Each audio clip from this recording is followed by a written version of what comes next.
Je me rappelle en fait d'avoir croisé vraiment le visage d'une femme qui était allongée sur le ventre et qui regardait dans ma direction. Je pense sincèrement soit qu'elle était morte ou qu'elle était en train de décéder. Elle avait le teint gris. Je reste figé à cet endroit-là jusqu'à l'arrivée d'un type armé qui vient vers nous. Bonjour tout le monde et bienvenue sur Légende. Aujourd'hui, notre invité s'appelle Maximilien. Il était au Bataclan lors des attentats du 13 novembre 2015. Il nous a envoyé un mail pour venir raconter son histoire, qui au-delà d'être incroyable parce qu'il s'en est sorti avec ses deux amis, il va nous raconter ce qu'ils ont vécu. Ils se sont perdus dans la salle pendant toute la nuit. Il va nous raconter comment ça s'est passé.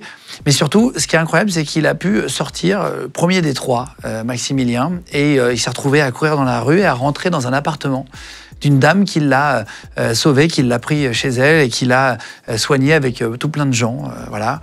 Et cette femme l'a adopté depuis. Il est parti dormir chez elle et il y est resté pendant 3 ans et demi. C'est assez incroyable, on dirait une histoire de film. Il va nous raconter ça. Il s'appelle Maximilien. En tout cas, merci d'être là. De plus en plus nombreux, tous les mercredis, vendredis et dimanches. On vous met 3 interviews sur Légende. Abonnez-vous, merci d'être là, à vous abonner de plus en plus nombreux sur notre chaîne YouTube. Entre 100 et 150 000, voire plus chaque mois. Donc merci beaucoup pour ça. Commentez la vidéo, dites ce que vous en avez pensé. Je sais qu'ils vont le lire d'ailleurs tous les deux. Il y aura non seulement Maximilien et Chantal qui sera là tout à l'heure. N'hésitez pas à liker aussi, puis à mettre la petite cloche pour être au courant lors d'une prochaine sortie. Puis on est en podcast audio aussi. Je sais que vous nous écoutez beaucoup, parfois le soir, en audio, parfois au boulot, parfois le matin, en partant en bus ou en voiture. Voilà, en tout cas, merci d'être là. Et sur Spotify, Deezer et Apple Podcast, on est les premiers podcasts de France. Donc merci beaucoup pour tout. Et c'est parti avec Maximilien et Chantal qui arrivera juste après sur Légende. Bonjour, je m'appelle Maximilien. Le soir du 13 novembre 2015, j'étais au Bataclan et je me suis ensuite réfugié chez des gens qui m'ont hébergé et c'est devenu comme ma deuxième famille aujourd'hui. Ben voilà, bienvenue Maximilien. Merci beaucoup. Je peux te serrer la main. Allez, on se serre la main. Ça me fait plaisir déjà, merci. Je te reprends le clap et je le donne comme ça à Rémi derrière. Bienvenue, merci de venir raconter ton histoire. Tu m'as envoyé un email il y a quelques temps, sur la boîte mail d'ailleurs, si vous voulez faire comme Maximilien, vous êtes tous les bienvenus sur Légende pour venir raconter un moment de votre vie, un moment pas très joyeux pour ton histoire, mais si vous voulez venir raconter, si vous avez vécu quelque chose ou si vous avez un métier extraordinaire, en tout cas vous êtes tous les bienvenus sur le même fauteuil que toi. T'as vu, ça marche vraiment pour le coup. Ouais, bah oui, ouais. Super. Ça a pris un peu de temps au début. Je me suis demandé s'il y allait avoir une suite et puis finalement on m'a rappelé, on m'a recontacté. C'est le temps de préparation de l'émission en fait. Il faut sûr. quand même écrire, préparer, connaître les sujets pour essayer de le faire le mieux possible. On va revenir sur ton histoire pour comprendre le parcours, comment tu t'es retrouvé là-bas. Ça, c'est bon. T'es allé voir un concert, on va revenir sur ces événements où il y a eu 130 morts, je crois, et plusieurs centaines de blessés. Ouais. 13 novembre 2015, du coup. Et on va revenir aussi sur comment tu as été, on peut dire même, adopté par une deuxième famille. Et Chantal, chez qui tu as frappé après, tu as couru dans la rue, on reviendra sur cette histoire-là tout à l'heure. Tu as ouvert les portes, à soigner des gens d'ailleurs qui étaient avec toi, et tu vas y rester habité plusieurs années. C'est incroyable, on dirait une histoire de film un peu. Bah ouais, non mais il y a un côté effectivement très cinématographique, ouais, c'est vrai. Toi tu fais quoi? Alors juste pour comprendre, tu as grandi à Paris, tu es de Paris ou tu es de... Alors non, justement, moi j'ai grandi en banlieue, en Essonne. J'ai fait plusieurs villes, parce que bref, on bougeait pas mal avec mes parents. Et au final, au moment des événements, le 13 novembre 2015, j'étais effectivement chez ma mère qui habitait à l'époque, enfin elle habite toujours d'ailleurs, à Vigneux-sur-Seine. Et du coup, voilà, j'ai grandi toute ma vie dans différentes villes d'Essonne, en 91. Ton papa est décédé. Ouais. Et t'as un frère qui habite très loin. Exactement, ouais, en Australie. On peut pas habiter beaucoup plus loin, finalement. Bah, je crois que la Tasmanie, c'est un petit peu plus loin, mais on va pas aller énormément plus loin. Ton frère, t'es pas très proche de lui. C'est important pour comprendre le noyau familial et l'explication de comment après tu peux partir habiter plusieurs années dans une famille, tu vois, que tu ne connaissais pas. Ta maman, t'es proche d'elle, pas trop? Oui, si. C'est conflictuel, c'est difficile par moments, mais c'est quelqu'un... Enfin, je veux dire, c'est la personne que j'aime le plus au monde, quoi. Donc tu habitais chez elle à ce moment-là, le 13 novembre. Ouais. Et ton papa est parti quand tu avais 17 ans, c'est ça? Ouais. Ils étaient divorcés et tu passais de l'un à l'autre. Tout à fait, ouais. Tu vas aller à ce concert, tu y allais avec qui déjà? Alors, j'ai 2 amis qui... Enfin, j'allais dire qui m'accompagnaient, mais en fait, c'est plutôt moi qui les accompagnais parce qu'à la base, comment dire, Sylvain avait offert une place à Pierre pour pouvoir y aller. Il avait une 3e place en fait pour quelqu'un d'autre qui n'a pas finalement pu venir. Et auquel cas, en fait, elle m'a été reproposée parce que Sylvain et Pierre, je les connais depuis très peu de temps à ce moment-là finalement. Pierre, je devais le connaître depuis 1 an et demi, quelque chose comme ça, donc vraiment pas énormément. Et Sylvain, je l'ai connu peut-être 2-3 mois avant, quoi. Mais on a vraiment extrêmement bien accroché. C'était notamment pour l'anniversaire de Pierre qu'on avait fêté dans un bar. Et je rencontre du coup ce gars-là pour la première fois. Et puis tout de suite, ça fonctionne, quoi. On parle ciné, on parle musique, on a les mêmes références et tout. Enfin, vraiment, ça fuse, quoi. Et il me dit, putain, mais en fait, voilà, on va avoir un concert avec Pierre. Est-ce que ça te dit de nous accompagner? Parce qu'on a une 3e place qu'on voulait du coup donner à quelqu'un d'autre qui peut pas. Et en fait, ça s'est fait comme ça, quoi. Et donc, au départ, il devait la donner à quelqu'un d'autre, Exactement, ouais. Ouais. Oh, la personne qui n'a pas accepté, t'imagines comment elle a dû... Bah, surtout qu'en plus, on y reviendra peut-être tout à l'heure, mais je sais que j'ai déjà passé une soirée avec cette personne-là que je connaissais pas trop non plus. Et en fait, il expliquait que lui, s'il avait été avec eux, il aurait insisté pour aller prendre une bière, un machin, un truc au bar. Et en fait, finalement, c'est ce qui nous a découragés parce qu'il y avait trop de monde. Et en fait, lui, il avait l'air de dire que s'il avait été avec eux, il leur aurait pris la tête pour prendre une bière, machin, et en fait, c'est là que ça a tapé en premier. Tu disais parce que c'était en bas, il y avait le bar. Exactement. Ce que je veux dire par là, c'est que le fait que ce type-là soit pas venu, c'est peut-être aussi une manière de se dire qu'on a eu un destin différent de celui qui aurait pu être le leur s'il y avait été avec ce gars-là, quoi. Ah, c'est fou. Donc vous y allez, c'est le concert Eagle of Death Metal, qui est un concert de métal, du coup. Bah, de rock. De rock. C'est une appellation, mais c'est plus rock, ouais. Tu vas y aller avec ces deux gars-là. Vous allez boire des coups avant. C'est important quand même pour comprendre. Ouais, si vous êtes alcoolisé, est-ce que vous êtes mis une mine avant dans un bar d'en face, tu vois? Non, mais c'est un sujet. Hein. Tout à fait. Il se passe un truc, t'es complètement bourré. Ouais, tout à fait. Tu réagis pas pareil. C'est vrai. Après, tu peux avoir moins peur, plus peur. Quand t'as bu, il y en a qui réagissent. C'est pour ça que je me permets de te poser la question. Non, mais t'as tout à fait raison. Donc, vous mangez avant, vous y allez direct? À ce moment-là, en fait, moi, je prends le train, en fait, depuis la banlieue où je suis. Parce qu'en fait, on est tous les trois du même coin, mais... Bref, on n'avait pas des emplois du temps qui étaient similaires. Je sais que Sylvain bossait, machin, donc il est arrivé un peu plus tard. Donc moi, je prends le train, je vais du coup jusqu'au Bataclan. Je les attends, je sais pas, une demi-heure, quelque chose comme ça. Et Sylvain est venu après avec Pierre en voiture de Paris jusqu'au Bataclan. On s'est retrouvés, on a été dans un bar qui n'existe plus aujourd'hui, qui s'appelait l'Apéroc Café. On a bu je crois une bière ou deux. Il y avait des petits shots qui nous avaient été offerts par le bar, parce que je crois que c'était à ce moment, il y avait une nouvelle, référence Jack Daniels, machin, avec un truc au miel, je sais pas quoi. Donc ils nous avaient offert des trucs. Possible, je sais plus. Là, des trucs Jack Miel, ouais, machin. J'avoue que je sais plus vraiment. Et à ce moment-là, en fait, voilà, on discute, on rencontre un couple, en fait, qui va également au concert après. Donc on discute, je sais pas, une petite vingtaine de minutes, on apprend à les connaître, c'est une rencontre sympa d'avant-concert comme on a tous déjà fait, quoi. Parce que voilà, c'est quelque chose qu'on a en commun. Et puis on finit par du coup se dire, bon bah voilà, on va aller au concert gentiment, ça va commencer d'ici une demi-heure, on prend nos places. Il n'y a pas de pressentiment. Il y en a qui parfois, avant de vivre des trucs, disent qu'ils ont eu des trucs. C'est drôle que tu dis ça, parce que Sylvain justement nous a expliqué par la suite que quelques jours avant, peut-être même la veille, il a fait un rêve dans lequel il y avait une histoire comme ça. Je crois que c'était par rapport à U2 sur la tournée Innocence. Et le souvenir est un peu flou, mais je sais qu'il y avait un truc un peu prémonitoire justement chez lui par rapport à quelque chose en lien avec ça, quoi. Quelque chose qui se passerait mal. Donc vous arrivez en avance, vous vous mettez où? Comment ça se passe au départ? Alors quand on rentre dans la salle, donc on passe les guichets, on arrive dans la zone où les gens se positionnent pour le concert. Et en fait, je crois que nous, ce qu'on fait dans un premier temps, c'est qu'on se positionne vraiment sur la droite. Je sais pas si tu vois un peu la salle, mais en gros, tu as des espèces de petits couloirs un peu cocooning sur le Bataclan gauche et droite, avec la fosse au milieu, machin, avec des petites poutres, c'est légèrement surélevé. Je crois qu'on s'était positionné un peu par là, très rapidement. On s'est dit qu'on allait aller chercher quelque chose à boire. On s'est positionné du coup vers le bar pour commencer à faire la queue. Franchement, il y avait un monde de dingue, comme on voit d'ailleurs à chaque fois. Et ça nous a un peu découragés. Et là, on s'est dit, bah vas-y, on va monter peut-être à l'étage, on aura une meilleure visibilité, ce sera plus sympa. Et voilà comment on arrive du coup jusqu'à ce point-là, quoi. Vous faites des photos, tu nous as donné 2 photos. Ouais. Ça, c'était encore en bas, hein, du coup. Ouais, tout à fait. C'était avant de monter? Ouais. Début de concert? Ah bah de toute façon, si on est en bas, c'est que c'était au début. Là, t'es au milieu, hein, c'est ça? Ouais. Pas facile à savoir. Non, mais même moi, quand je vois ces photos, je me dis, waouh. Donc là, c'est vraiment, parce qu'on en parlera tout à l'heure, mais t'imagines qu'il y a eu... C'est assez fou, il y a eu une série d'ailleurs là-dessus, sur une mythomane qui avait dit qu'il était au Bataclan, alors qu'il n'y était pas le 13 novembre. Mais elle m'avait contacté d'ailleurs. Elle m'avait contacté sur Facebook. J'ai quasiment rien dit à cette époque-là, parce que bref, c'était c'était pas très intéressant, machin, mais cette nana, effectivement, donc je donne son nom et vous le flouterez ou pas, je sais pas, mais elle s'appelait Flo Cherry sur les réseaux. Et effectivement, c'était l'histoire qui est racontée dans la série par Laure Calamy, quoi. Oh là là, on en reparlera après si tu veux bien. Donc vous montez au balcon. C'est toi qui as l'idée de dire tiens. Je sais plus. Je crois que c'est un peu une décision commune, quoi. Il y en a un qui dit tiens, on monterait pas au balcon, ouais, vas-y, on y va, quoi.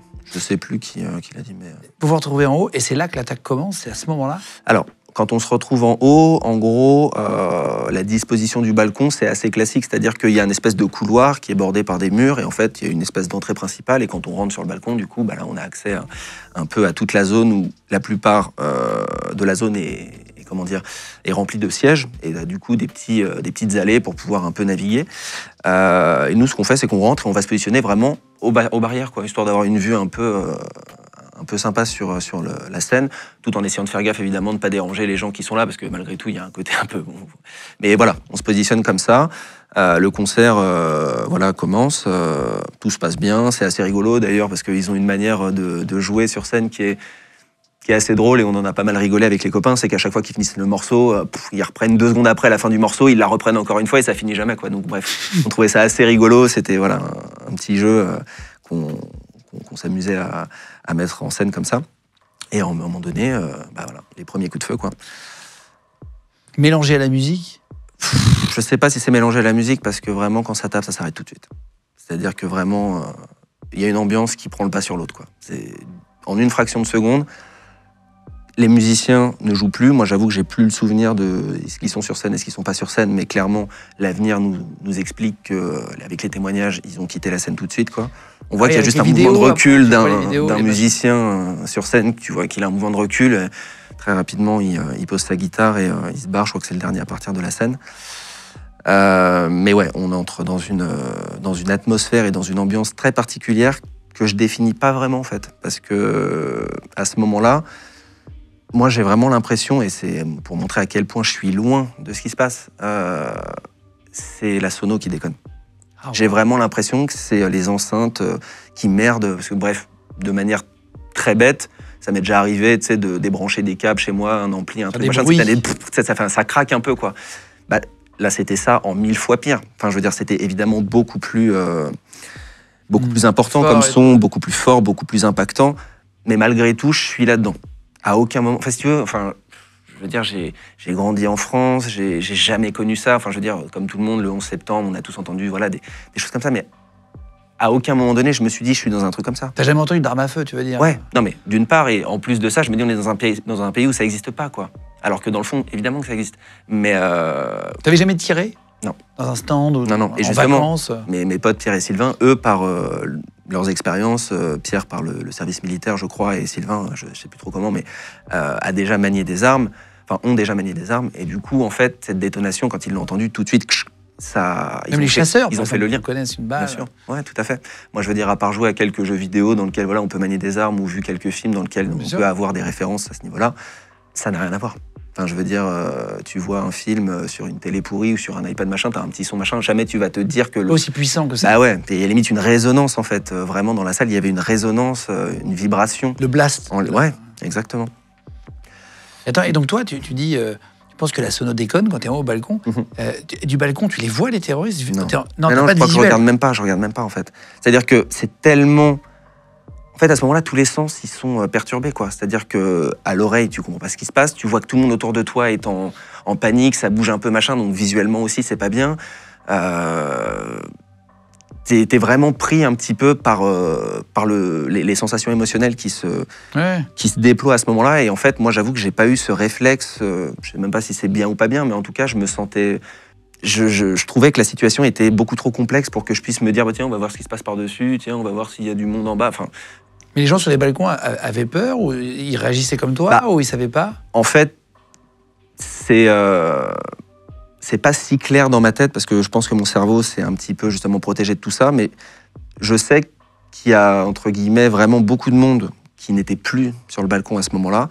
Et je me rappelle d'une anecdote assez particulière sur laquelle, en fait, il y avait un type qui était... Parce qu'à ce moment-là, du coup, quand ça tape, on s'était évidemment reculé des barrières. Sylvain était plus avec nous déjà. Moi, Sylvain, dès que ça tape, je l'ai plus en visuel. Il part en courant, tu sais. par la suite, évidemment, c'est ce qu'on aura appris. Il a tenté en fait de sortir par les issues de secours, machin. Enfin, ça aussi, c'est un autre sujet parce que les issues de secours du Bataclan, normalement, les issues de secours, quand tu vois le panneau, c'est censé te rediriger dehors, quel que soit le niveau où tu te trouves. Le Bataclan, en fait, les issues de secours de l'étage redirigent vers les issues de secours du rez-de-chaussée. Ah oui, donc tous les chemins mènent au même endroit. Exactement. Et ça, enfin, après légalement et tout, c'est une autre histoire, mais en gros, Sylvain a pris ces escaliers-là pensant pouvoir sortir tout de suite, sauf qu'il s'est retrouvé en fait à un niveau où les terroristes étaient en train d'arriver. Donc il est remonté à un espèce d'inter-étage qui fait partie du Bataclan que moi j'ai jamais vu, mais qui est en fait l'endroit où les loges se trouvent, les loges artistes, où ils mettent leur matériel, leurs affaires, etc. Ouais, bien sûr. Leur matos, machin. Du coup, en fait, il est parti dans l'idée vraiment de se mettre à l'abri parce qu'il savait ce qui se passait, quoi, si tu veux. C'est ça en fait qui s'est dit à ce Lui, moment-là. il a compris tout de suite. Voilà. Exactement. Et l'anecdote en question dont je parlais, c'est-à-dire que moi, à ce moment-là, je suis un petit peu reculé dans cette allée du balcon qui permet après de s'asseoir sur les sièges, avec Pierre qui est avec moi, qui d'ailleurs est dans un état d'excitation, mais surtout limite d'énervement, de colère, alors que c'est quelqu'un, mais c'est une crème, quoi. Enfin, vraiment, j'ai rarement vu quelqu'un d'aussi doux, d'aussi gentil. Et là, il était là, putain, mais ça sent la poudre, j'ai vu du sang. Je fais, Pierre, s'il te plaît, calme-toi. Enfin, parce que moi, j'étais déjà dans un état, même si je comprenais pas, il y a une tension, tu vois. Et le fait qu'ils disent ça, ça rajoutait à tout ça. Mais tu n'avais pas encore vraiment compris l'ampleur du truc. Mais toujours pas, bien sûr que non. Non. Et à la limite, je pense que c'était peut-être une manière aussi de me préserver, tu vois. Tu sais, je veux pas croire à ce qui est en train de se passer, quoi. Et votre copain qui part en courant tout de suite, vous dit pas de venir avec lui ou tu te rappelles plus trop? Non. Ou c'est toi qui es figé parce que tu es tétanisé? Je saurais pas te dire à ce moment-là, mais en tout cas, je sais qu'il a pris ses issues et il s'est retrouvé du coup dans cette loge après. Vous avez l'air 3 destins différents. Exactement. Et 3 histoires, donc on en parlera après, justement, pour bien comprendre. Ouais. Mais, et du coup, toi, tu restes figé jusqu'à quand, en fait? En gros, pour le dire, répondre à la question tout de suite et après donner un petit peu de contexte, je reste figé à cet endroit-là jusqu'à l'arrivée d'un type armé qui vient vers nous, moi et Pierre et du coup les autres personnes qui étaient sur le balcon à ce moment-là. Et en fait, quand je vois ce gars-là, là, j'arrive quand même à réfléchir un minimum, quoi. Je me dis, on est dans une salle de concert, machin, pourquoi il y a un type armé, quoi, si tu veux. Et quand je te parle armé, en plus, vraiment, j'ai le souvenir d'un gars qui avait une démarche un peu militaire, tu vois, comme les gars qu'on peut voir dans les gares, tu vois. Tu sais, qui sont là un peu pour sécuriser. Sentinelle, tu veux dire, de l'armée? Ouais, voilà, exactement. Ah, tu pensais que c'était... Non, mais ton cerveau, il avait une dégaine dégaine et surtout une démarche qui pouvait laisser penser ça, parce qu'il avait la crosse à l'épaule, le canon à la cheville. Donc c'est vraiment un truc qui était très très long. Et tu sais, vraiment, c'est en mode, j'arrive tranquillement vers vous, quoi. C'est pas, c'est le gars agité, vous êtes où, machin. Donc je vois ce gars-là arriver. Il était plutôt détendu, ultra détendu. Ultra détendu. Mais vraiment, il arrivait tranquille, quoi. Petit pas.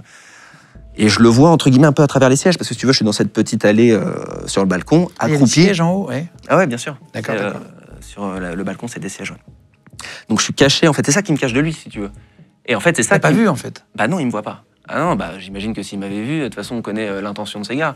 Donc, je ne sais pas s'il y avait une histoire de munitions ou de machin qui fait qu'à la fin, ils ont été un petit peu plus soft qu'au début.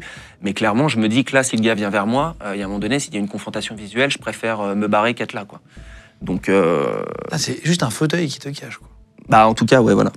Parce que si tu veux, en plus, au moment où il arrive, c'est le premier à arriver sur le balcon, si tu veux. Donc, il sait très bien que toutes les personnes qu'il croisera, même si elles font les mortes, machin. Ils n'ont pas touché. Ouais. À moins que le gars il ait tiré en l'air et qu'il y ait une balle qui. Enfin, voilà. C'était évident que les personnes qu'il allait croiser en haut, il allait. Cette personne-là était là pour les tuer, quoi. Enfin, en tout cas, moi, c'est comme ça que je vois le truc, quoi. À ce moment-là, je sais pas si je le vois comme ça, mais en tout cas, je me dis, il y a un mec armé qui vient vers moi, je me casse, en fait. Et ton pote se cache aussi? En fait, je suis avec Pierre, j'avais réussi à le mettre au sol, parce que je vais revenir sur la petite anecdote dont je voulais vous parler tout à l'heure. J'arrive à le mettre au sol parce qu'en fait, il est tellement anxiogène dans ses propos, ce qui est vraiment totalement aux antipodes de ce que je connais de Pierre, quoi. Que je lui dis, s'il te plaît, Pierre, on se calme, et je le prends vraiment par le dos, et je le couche un peu au sol pour vraiment, histoire qu'il se calme, quoi. Et je reste accroupi avec lui, en gardant un peu limite une main, enfin, en essayant d'être le plus sage et le plus calme possible par rapport à ce qui se passe à ce moment-là. Et en fait, quand le type arrive, je dis à Pierre, à l'oreille, je suis accroupi et je me penche vers son oreille, je dis, Pierre, il y a quelqu'un qui arrive vers nous, avec une arme. Je sais pas ce que tu fais, moi j'y vais. Et en fait, du coup, je sors, je recule, tout en restant du coup accroupi pour être toujours caché, encore une fois, par ces fameux sièges. Et tu glisses en fait vers l'arrière. D'une certaine manière, je passe l'ouverture du coup qui permet d'entrer sur le balcon pour me trouver dans le couloir qui borde le balcon. je me positionne sur la droite, sauf que les escaliers sont à gauche. Et si je m'étais positionné sur la gauche, en fait, il y avait, je sais plus trop comment architecturalement parlant, mais il y avait un truc qui me faisait penser qu'il pouvait me voir. Donc je voulais pas prendre ce risque-là. Je me suis mis sur la droite et du coup, je me suis positionné vraiment d'une manière à avoir un angle très obtus de cette ouverture qui me laissait voir un filet de lumière. Et je me suis dit, quand le type va passer, il va y avoir une ombre qui va passer le temps juste de son passage, qui me permettra du coup après de repartir dans l'autre sens et de réussir. Et en fait, donc tu es obligé de repasser par en bas. Exactement. En fait, j'ai fait tout le chemin qu'on a fait pour arriver au balcon, dans l'autre sens, pour ressortir. J'ai fait exactement le chemin inverse, quoi. C'est vraiment... En sachant qu'il y avait peut-être des terroristes en bas. Bah ça, c'est ce que je dis. Enfin, c'est ce que j'ai beaucoup raconté par la suite, c'est qu'à ce moment-là, je ne me pose absolument pas cette question. C'est-à-dire que pour moi, j'esquive juste ce type-là. Effectivement, il y en avait d'autres. Ah oui, tu pensais qu'il était peut-être tout seul, c'est pas. Mais si tu veux, c'est même pas que je pensais pas ou quoi. Je ne savais pas ce qui se passait, quoi. Si tu veux, pour moi, il n'y avait aucune cohérence avec rien, alors que dans le fond, il y a quand même les coups de feu du début et le terroriste. Donc à ce moment-là, on pourrait se dire que on peut raccrocher quelques wagons si tu veux. Mais je le fais pas. Oui, c'est toujours facile de le faire après. J'y arrive pas à ce moment-là, si tu veux. Je suis toujours dans un stress qui augmente, dans une tension qui augmente, mais j'arrive pas à faire le lien avec tout ça, quoi. Et du coup, je redescends. Je sais qu'à un moment donné, quand je suis dans les escaliers en train de descendre, je m'arrête d'un coup parce que je descendais vraiment à fond. J'étais vraiment extrêmement tendu. Et je m'arrête et je crois que je me pose une question malgré tout sur est-ce qu'il y en a pas un autre, quoi. Et je me dis putain. Et je dis j'y vais. J'y vais parce que voilà, de toute façon. Ton pote te suit là? Non, il te suit pas. Non, il est là-haut. Il est resté. Moi, en tout cas, quand je suis parti, il est resté couché. Putain. Ok. Et du coup, je descends ces escaliers, je finis par me dire, vas-y, t'y vas quand même. À ce moment-là, j'arrive en fait au niveau du bar, parce que si tu veux, quand tu rentres dans la salle du Bataclan, t'arrives là dans la zone, t'as le bar qui est là et les escaliers sont là. Donc c'est-à-dire que gauche, ouais. moi, quand je redescends des escaliers, je suis là. Donc j'ai écrit pour vous tous, si vous nous écoutez un podcast audio, pour bien comprendre. Donc, en gros, tu redescends, t'as le bar sur la droite et la scène sur la gauche. Exactement. La fosse, quoi. Ouais, tout à fait. Et en gros, quand je me retrouve en bas des escaliers, j'ai tout le chemin du bar à parcourir et après, du coup, l'entrée qui est relativement rapide. Sauf que quand j'arrive au bar, bah, c'est 30 minutes après le début et encore une fois, comme je le disais un peu tout à l'heure... 30 minutes quand même. Ah ouais. Ah oui, c'est pas... Ah non, t'es quand même resté 30 minutes. Ouais. Ok. Et du coup, bah, quand j'arrive au bar, en fait, c'est vraiment un océan de corps les uns sur les autres. Mais vraiment, c'est-à-dire que tous les gens étaient au sol. Donc après, des morts, des blessés, des gens qui font semblant, etc. etc. Mais c'était assez impressionnant et je me rappelle en fait d'avoir croisé vraiment le visage d'une femme qui était allongée sur le ventre et qui regardait dans ma direction. Je pense sincèrement soit qu'elle était morte ou qu'elle était en train de décéder. Elle avait le teint gris. Elle était vraiment grise. Et je vois ça et en fait, je suis tellement dans mon truc, il faut sortir que je m'attarde pas sur ça. À ce moment-là, il y a un gars qui me rejoint, je sais pas trop d'où il débarque, et on se met à courir tous les deux vers la sortie, en fait, qui est l'entrée et l'entrée-sortie. Et là, il y a plus personne debout. Les terroristes, tu les vois pas? Ah bah moi, j'en croise aucun parce que non. Moi, le seul que j'ai croisé, c'est celui du dessus. Ils étaient partis chercher des gens dans les... Je sais pas. Honnêtement, je sais pas ce qui se passe à ce moment-là. Moi, mon seul unique but, c'est de sortir de cette salle. Et là, à ce moment-là, au moment où je me retrouve dans le couloir, dans l'espace qui mène jusqu'à la sortie, il y a un petit policier qui est là avec son arme de poing, qui fait en fait vraiment l'angle entre le boulevard Voltaire et la salle, qui nous voit tous les deux arriver et il nous fait ça de la main, quoi. Et là, en fait, on court. Ah ouais, sortez, dépêchez-vous. Lui, il était dans l'entrée? Le policier? Oui. Ouais, bah en fait, il était... c'est-à-dire qu'il était à la fois dehors et à la fois dedans, tu vois. Il était vraiment en mode... Ah oui, à la limite. Et c'est lui qui a tué, je crois, un terroriste après. Non, ça, c'est le gars de la BAC. Ah oui, c'est ça. Le premier arrivé sur les lieux. Ouais. Bah, en tout cas, parce que lui, il remontait du Stade de France, parce qu'à ce moment-là, enfin, si j'ai bien compris, hein, et d'ailleurs, j'avais été, on pourra en parler plus tard, mais sur une journée du procès, et c'était justement son témoignage. J'y avais été pour le témoignage de ce gars. Ce monsieur-là. Ouais. Et c'était assez intéressant, et il explique effectivement qu'il était en route depuis le Stade de France, et qu'en gros, à ce moment-là, il se retrouve devant le Bataclan au moment où il apprend qu'il y a une fusillade, et effectivement, il y rentre de manière un peu improvisée. Et c'est grâce à lui, en fait, son action a figé la situation. Parce que, si tu veux, à ce moment-là, les terroristes étaient dans une espèce de maîtrise totale de la situation, un contrôle absolu. Ils avaient des armes, nous, on était juste là. Et là, d'un coup, il y a un gars qui tire sur eux et qui en fait péter un, quoi. Donc, tout de suite, mouvement de recul. Et ça a un peu figé, effectivement, il a eu le courage d'y aller, tout de suite. Hein. Non, il a eu des prix, je crois, des remises de médailles et tout. C'est un héros. Tu vas arriver à ce bar, tu vas réussir à sortir. On va voir après ton pull, tu vas t'en rendre compte après. Tu as un pull blanc cette soirée. On a vu sur les photos Enfin non, on voit pas vraiment, on voit juste un peu de blanc sur ta... Ouais. Mais en fait, ton pull, il y aura, je vous affiche la photo à l'image après, il y a du sang dessus.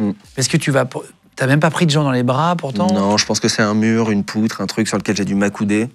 Et ça a marqué le pull. Ça a marqué le sweat, ouais. Donc là, tu sors tout seul. Tes Ouais. deux copains, t'as Ouais. plus du tout de nouvelles. Non. C'est ni de l'un ni de l'autre qui était sorti peut-être avant. Alors en fait, c'est pas du tout ça qui va se passer, mais on va en reparler après. Alors, je sais qu'ils sont pas... Alors, Pierre, j'étais convaincu qu'il était encore dedans, puisque c'est moi qui l'ai, entre guillemets, abandonné, même si, dans le fond, c'est pas forcément le bon terme, mais je l'ai quand même vécu un peu comme ça pendant quelques temps. Ah, tu le sens alors que tu lui dis, viens avec moi?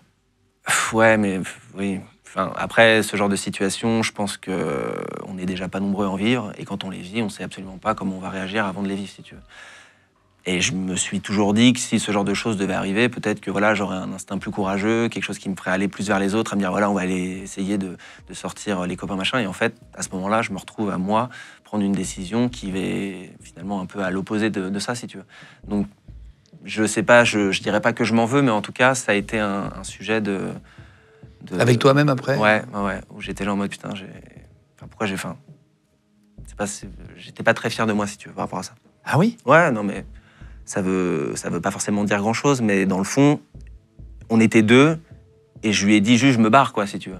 J'aurais pu dire, Pierre, viens avec moi, bordel de merde, enfin, tu sais, limite, lui foutre une baffe un peu, et lui dire, tu sors avec moi, quoi. Donc au final, il s'en est sorti, et tout va bien. Mais par exemple, tu vois, je me dis que si, par la suite, j'apprends qu'il s'est fait assassiner dans ce truc-là, machin, enfin, la culpabilité, elle aurait été difficile, quand même.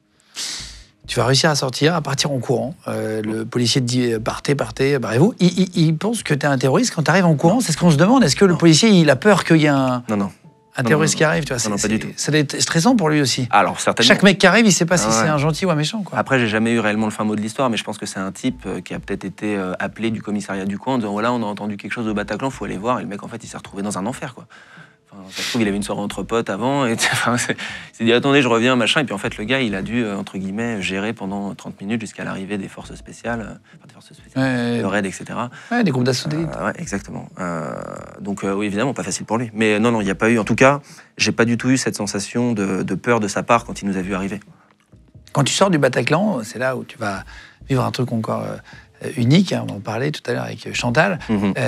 Tu sors, il y a déjà beaucoup de policiers ou il y en a qu'un? Non, il y a beaucoup d'agitation sur la rue. Je sais plus réellement dans quelles conditions, mais je sais que ça court à gauche, à droite, ça va dans un sens, ça va dans l'autre. Il y a des policiers un peu partout qui débarquent déjà même à ce moment-là. Moi, quand je sors, je m'effondre. Enfin, je fonds en larmes, quoi. C'est-à-dire que je pense qu'il y a une... Parce qu'au moment où je parlais de cette fameuse femme que je regarde, là, je fais le lien entre tout, quoi. C'est-à-dire les armes, les coups de feu, les gens par terre. Enfin, du coup, je comprends que en fait, c'est une fusillade, effectivement, et que les gens sont en train de se faire assassiner dans la salle. Et quand je sors, ouais, ça me... Il y a tout qui relâche. Ah ouais, là, je sens que j'étais dans une tension extrême qui, d'un coup, en sortant sur le boulevard... Tu craques, quoi. Bah, c'est même pas que je craque, c'est que j'en ai besoin, quoi. C'est vraiment, faut lâcher, quoi. Là, c'est trop tendu, quoi. Et du coup, voilà, je reprends mes esprits assez rapidement, je sais pas, peut-être une minute ou deux, voilà, j'ai besoin un petit peu de laisser tout ça sortir. Première personne que j'appelle ma mère. Qui à ce moment-là... Tu savais que tu étais là-bas? Justement, non. En fait, on était dans une période un petit peu compliquée. Enfin, avec ma mère, c'est encore une fois, des fois c'est un peu complexe, mais encore une fois, voilà, c'est quelqu'un que j'aime énormément. C'est la vie, ça arrive. Hein, ouais. Bien sûr. Et j'appelle ma mère qui n'est pas au courant d'où je suis ce soir-là, qui n'est pas au courant de ce qui se passe non plus, parce qu'en fait, tu vois, une demi-heure, c'est beaucoup, mais d'un point de vue des médias, c'est pas non plus énorme. Non, le temps de déployer les voilà. Donc, les en bandeaux, fait, les machins. je l'appelle, même si dans le fond, je disais à l'instant que les sanglots étaient partis, machin, j'ai quand même la voix un peu tremblotante, si tu veux, encore à ce moment-là, et je l'appelle, et je pense que elle a dû recevoir l'appel peut-être le plus dingue de sa vie, si tu veux. Parce qu'en 10 secondes, je lui balance des mots comme Bataclan, concert, fusillade, mort, coup de feu, etc. Elle comprend rien. Et en fait, j'ai à peine le temps d'amorcer un truc que je le désamorce tout de suite parce que je lui explique que je suis sorti. Et dans le fond, je suis même pas, à ce moment-là, moi, convaincu de ce que je lui dis, tu vois. Je suis dans décharge émotionnelle et dans une explication qui semble être la mienne. Mais en fait, à ce moment-là, personne ne sait réellement ce qui se passe. C'est-à-dire qu'il n'y a que les terroristes et peut-être les gens qui ont vu tirer et qui sont pris des balles qui comprennent ce qui se passe réellement. Mais en fait, à ce moment-là, très peu de gens sont au courant de ce qui se passe ouais, bien sûr. Concrètement. On ne sait pas que c'est des attaques simultanées en plus. Voilà, non, mais après, terrasses et trucs. Après, tu vas apprendre tout ça. Ah, bien sûr, l'avenir nous dira que c'était une des plus grosses attaques, depuis les 50 dernières années en termes de terrorisme, quoi, donc en France. Donc effectivement que c'était pas quelque chose de singulier, enfin que c'était quelque chose justement de très singulier. Et donc voilà, j'appelle ma mère, je lui explique très rapidement, et j'arrive, je mets vraiment un point d'honneur sur le fait que je suis en sécurité, tout va bien, ne t'inquiète pas, etc. Pas l'inquiéter, ouais. Bah, pour essayer de la rassurer en tout cas un maximum, parce qu'elle est forcément inquiète. Je veux dire. Et à ce moment-là, je prends la direction, je vais vers... à ce moment, vers Bastille. Mais là, tu sais même pas où tu vas, en fait. Ah, non. Tu erres. Tu erres. Je suis dans un but de me mettre au maximum à l'abri de ça. Donc en fait, mon idée, c'est de me mettre dans une cour d'immeuble et de monter dans un immeuble, si tu veux. Je me dis porte. Enfin, tu vois, c'est vraiment c'est un truc con, mais c'était vraiment histoire de me dire, parce que à ce moment-là, je me dis, tu vois, bêtement, ce qui est évidemment faux, mais je me dis peut-être que les terroristes, ils en ont après moi, tu vois. Enfin, tu vois, c'est con, mais je me dis, voilà, je veux au maximum m'éloigner de ces gens-là. Attends, juste une question. Aux infos, on voit que tout est ici en simultané, machin, mais toi, il disait à tout le monde, d'ailleurs, dans tous les médias, en direct, de se mettre au maximum à l'abri sur, en tout cas, Paris, l'Île-de-France. Est-ce qu'il y avait encore des gens dans la rue, ou est-ce que tu voyais quand même qu'il y avait beaucoup moins de monde, notamment aux alentours du Bataclan? C'était trop tôt. Honnêtement, je pense que c'était un peu tôt, mais malgré tout, ça semblait, au niveau des civils en tout cas, tu sentais que même s'il y en avait, c'était dans une excitation de dingue. Moi, je me rappelle que quand j'ai pris du coup le boulevard Voltaire et que j'ai tourné dans la rue Saint-Sébastien et que je me suis réfugié dans cette cour d'immeuble, avant d'entrer dans la cour d'immeuble, il y a un type qui venait de l'autre côté, qui me dit viens, faut qu'on aille aider, il y a des coups de feu au Bataclan. Et j'ai même pas essayé de lui expliquer en fait. Mais c'était hors de question. Mais le gars me disait ça, il me dit vas-y viens, il faut aider, il y a des gens qui sont en train de se faire tirer dessus au Bataclan. Il voulait faire quoi? Mais j'en sais rien. J'en sais rien. Et peut-être que le gars, il a eu une espèce de montée une formation peut-être de prise court, il s'est dit je vais aider, mais... Enfin, ça avait l'air d'être un gars lambda, si tu veux. Il n'était pas en uniforme, il avait machin... Enfin, voilà, peut-être qu'après... En tout cas, c'est quelqu'un qui est gentil, qui voulait aider, mais c'est pas forcément la bonne idée de se mettre près d'une fusillade. Voilà. Et en tout cas, quand le gars m'a croisé, je lui ai dit non. Et je lui ai rien raconté. Moi, mon but, c'était pas du tout de répondre à ce gars-là, quoi. C'est vas-y, fais ton chemin, fais ta vie, si t'as envie d'aller là-bas, vas-y, mais c'est pas une bonne idée, quoi. Et je rentre dans la première cour d'immeuble ouverte. C'est-à-dire que les portes étaient ouvertes. Oui, parce que la plupart sont fermés. Il y a les digicodes où ça s'ouvre avec un bouton, mais le soir, elle ne s'ouvre plus. Tout à fait. Et donc là, cette porte-là, cette double porte est ouverte. Je rentre à l'intérieur, il y a 5 ou 6 personnes qui sont autour de moi. Dans le hall d'immeuble? Ouais. Enfin, c'est pas vraiment le hall, c'est une cour. Oui. Parce qu'il y a 2 immeubles après dans cette cour. Et du coup, ces gens-là, je sais plus. Enfin, je crois que je l'ai même pas su. En fait, je dis je sais plus, mais je sais pas d'où ils venaient. C'est-à-dire que peut-être qu'il y en a certains qui sortaient de la salle de concert, peut-être qu'il y en a d'autres qui étaient sur des terrasses, machin, peut-être qu'il y en a d'autres qui étaient juste dans la rue. En gros, c'était des gens qui n'étaient pas, entre guillemets, chez eux, quoi. Tu sentais que c'était des gens de passage et qui avaient besoin de se mettre un petit peu à l'abri. À ce moment-là, je rentre dans l'immeuble du fond de cette cour, qui, pareil, était ouvert. Je monte 2-3 étages, je toque... Au hasard? Ouais, au hasard. Je toque à une porte et j'entends une voix qui dit oui. Et je dis, excusez-moi, je viens du Bataclan, je crois qu'il se passe quelque chose de très grave, j'aurais juste besoin de me mettre à l'abri, est-ce que vous voulez bien m'ouvrir? Elle me fait redescendez dans la cour. Ça va faire peur à une dame seule, évidemment, de voir par l'œilleton quelqu'un qui a du sang et qui dit ouvrez-moi la porte. Je sais pas, oui, non mais oui. Il faut se remettre aussi évidemment. Pour ceux qui n'étaient pas au courant, t'imagines, et merci d'ailleurs à ceux qui l'ont fait, mais tu te dis, le premier qui ouvre la porte, quand il y a quelqu'un plein de sang, tu sais pas qui c'est, avec les fous qu'il y a aujourd'hui, tu sais pas si c'est un faux gentil. C'est vrai. Non, mais tout à fait, je le comprends tout à fait. Et je sais même pas comment moi j'aurais réagi à sa place, si tu veux. Encore une fois, j'ose me dire, j'espère que j'aurai la bonté. Maintenant, oui, avec le recul, avec tout ce qui se passe, on se dit que bon. Mais tu viens de le dire à l'instant, tu sais jamais sur qui tu tombes, quoi. Ça se trouve, tu peux te dire, bah voilà. C'était une mère seule avec son fils, un bébé, machin. Tu dis, est-ce que j'ouvre la porte à ce gars-là qui Bien sûr. Non, mais bien sûr. Faut pas en vouloir aux gens qui ont eu peur. Absolument pas. Absolument pas. Et elle m'a dit, très calmement, redescendez dans la cour, il y a des gens qui vont arriver pour vous prendre en charge et tout. Donc je sais pas si elle était au courant, si elle comprenait. Ah, c'est pas Chantal? Non. Ah, pardon, je croyais que c'était Chantal. C'est pour ça que c'est normal qu'elle ait peur quelques secondes. Non. Justement, Chantal, ça s'est passé juste après, une dizaine de minutes après. Je redescends, du coup, de cet immeuble. Je retourne là où j'étais, donc dans cette cour. Ma mère me rappelle, évidemment. Elle voit les infos? Je sais pas si elle les voit à ce moment-là. En tout cas, ce que je lui ai dit quelques temps avant, forcément, il vient de dire un truc de fou, le gars, je vais le rappeler quand même. Donc ma mère me rappelle. Et je la rassure de la même manière que ce que j'avais essayé de lui dire sur l'appel précédent, à savoir que je suis à l'abri, tout va bien, même s'il se passe visiblement quelque chose de très très grave à côté, je suis plus là-dedans et il y a plus réellement de raison de s'inquiéter. L'appel se termine et à un moment donné, l'autre immeuble du coup, qui est un peu plus proche de là où j'étais, qui est toujours dans cette cour, il y a une fenêtre qui s'ouvre au deuxième étage et qui dit aux gens de la cour, dont moi, où on était, voilà, on est au courant de ce qui se passe, venez à la maison, on a du café, on a des trucs, machin, venez vous mettre à l'abri, quoi. Donc là, c'est le signal pour effectivement monter. La porte s'ouvre. J'imagine qu'on monte tous les 6 avec les personnes qui étaient en bas, mais je me souviens plus vraiment du cheminement jusqu'à l'appartement, mais on rentre dans cet appartement, et là, on entre en fait chez une famille où il y a déjà, visiblement, en plus de cette famille, une trentaine de personnes, quoi. Qui viennent. Une trentaine de personnes. Elle a ouvert vraiment les portes, gentiment, à tout le monde. À tout le monde. Tout le monde. Je crois qu'il n'y a pas une personne, entre guillemets, qui était dans cette cour qui n'ont pas fini chez Chantal, quoi. Et donc que tu connais pas, ni de. Moi je connais personne. Tu les as jamais vus, tu connais personne. Je connais personne. Les seules personnes que je connais à ce moment-là, ils sont pour moi encore dans une salle où l'enfer est en train de se passer, si tu veux. Tu veux qu'on fasse rentrer Chantal, parce qu'elle est là. Bien je pense sûr. que c'est le moment, et puis après on va expliquer, parce que tu as été adopté en quelque sorte par cette famille, tu es resté des années habité chez eux, c'est ça qui est extraordinaire, c'est un vrai film. Ouais. Dans le beau sens du terme, pour le coup, là, dans le bon sens du terme, mais c'est beau l'histoire que tu as vécue avec elle, finalement.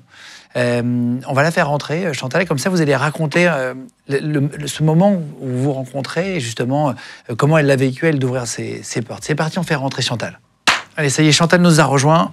Bonsoir Chantal. Bonsoir. Merci de venir parler. Je sais que c'est pas facile du tout d'être sur un plateau, et même si c'est pas vraiment un plateau, là. Oh, non, ça va. Non, mais merci en tout cas de venir parler. C'est un peu normal. Et de raconter, merci de venir raconter le moment que vous avez vécu et comment vous êtes rencontrés. C'est ça qui est extraordinaire. Alors, l'histoire qu'on vient d'entendre est incroyable. Déjà, le début de l'histoire. Et vous lui avez dit quelque chose d'assez incroyable. Vous lui avez dit, je connaissais pas l'histoire exacte. Oui, je savais pas, parce que moi, l'histoire de Max, c'est du moment qu'il est arrivé à la maison. Je sais, il y a eu les trucs au Bataclan, mais on n'a jamais venu sur ce thème-là. Je me rends compte que je vous ai jamais effectivement fait le descriptif total. Non, jamais, non. Parce que il y a un début finalement qui est différé, quoi. On va en reparler après, mais tu es resté habité des années chez Chantal et tu la vous vois toujours. Ouais. Je pense que c'est un genre de respect. Ouais, c'est ça. C'est ça, de respect, parce que... J'ai toujours... Vous voyez les personnes plus âgées que moi dans des cadres, entre guillemets, un peu comme cela. Donc là, en l'occurrence, c'est assez particulier dans l'histoire qu'on raconte. Mais je sais que des copines que j'ai pu avoir par le passé, quand j'allais dîner chez des parents et que je les connaissais depuis des années, pareil, vous. Ah oui. Je suis dans ce rapport-là. Et donc ce soir-là, Chantal, vous allez ouvrir la porte, vous allez proposer aux gens de monter qui sont dans la cour. Oui. Vous aviez vos 3 filles déjà qui étaient ici. Il y en avait une qui n'était pas présente, c'est ça? Oui. Vous avez 3 filles et une belle-fille, en fait, qui est venue comme votre fille. Et plusieurs petits-enfants qui étaient présents. Et j'avais mes 4 petits-enfants. Qui étaient là. Le petit Malik qui avait 3 ans. Vous ouvrez la fenêtre, vous leur dites de monter. Oui, c'est ma fille qui est descendue vite fait pour leur dire... c'est Myriam qui est descendue. C'est Mimi qui était Mimi descendue qui est venue apparemment. vite fait veut dire montez, montez, ne restez pas comme ça, montez, montez. Du coup, les gens, ils sont montés. Et qu'est-ce qui se passe, du coup? Vous ouvrez la porte, vous savez... On a vu tous les gens arriver, qui crient, qui pleurent, qui ont du sang partout, qui sont pas bien du tout. Du coup, qu'est-ce qu'on fait? On essaye de les aider. Tout le monde l'a pas fait. Oui, mais en façon, chez nous, on a fait comme ça. On leur a dit de rentrer, on les a essayé de les calmer un peu. Après, ils sont partis dans la salle de bain pour se laver, parce qu'il y en a qui étaient pleins en sang. On leur a donné des vêtements, parce qu'il y a des filles qui étaient tout en sang partout. Je vais mettre, il y a une dame qui s'appelle Valentina, elle avait sa cuisse plein d'éclats de verre. Oh, j'ai dit, à la guerre comme à la guerre. J'ai nettoyé avec du whisky pour enlever pour désinfecter, parce que je n'arrivais pas à trouver les produits désinfectants. Et puis après, après on essaie de les calmer. Après, ils sont dans la cuisine avec Pierre. Et puis, ils sont en train de... Qui est Pierre?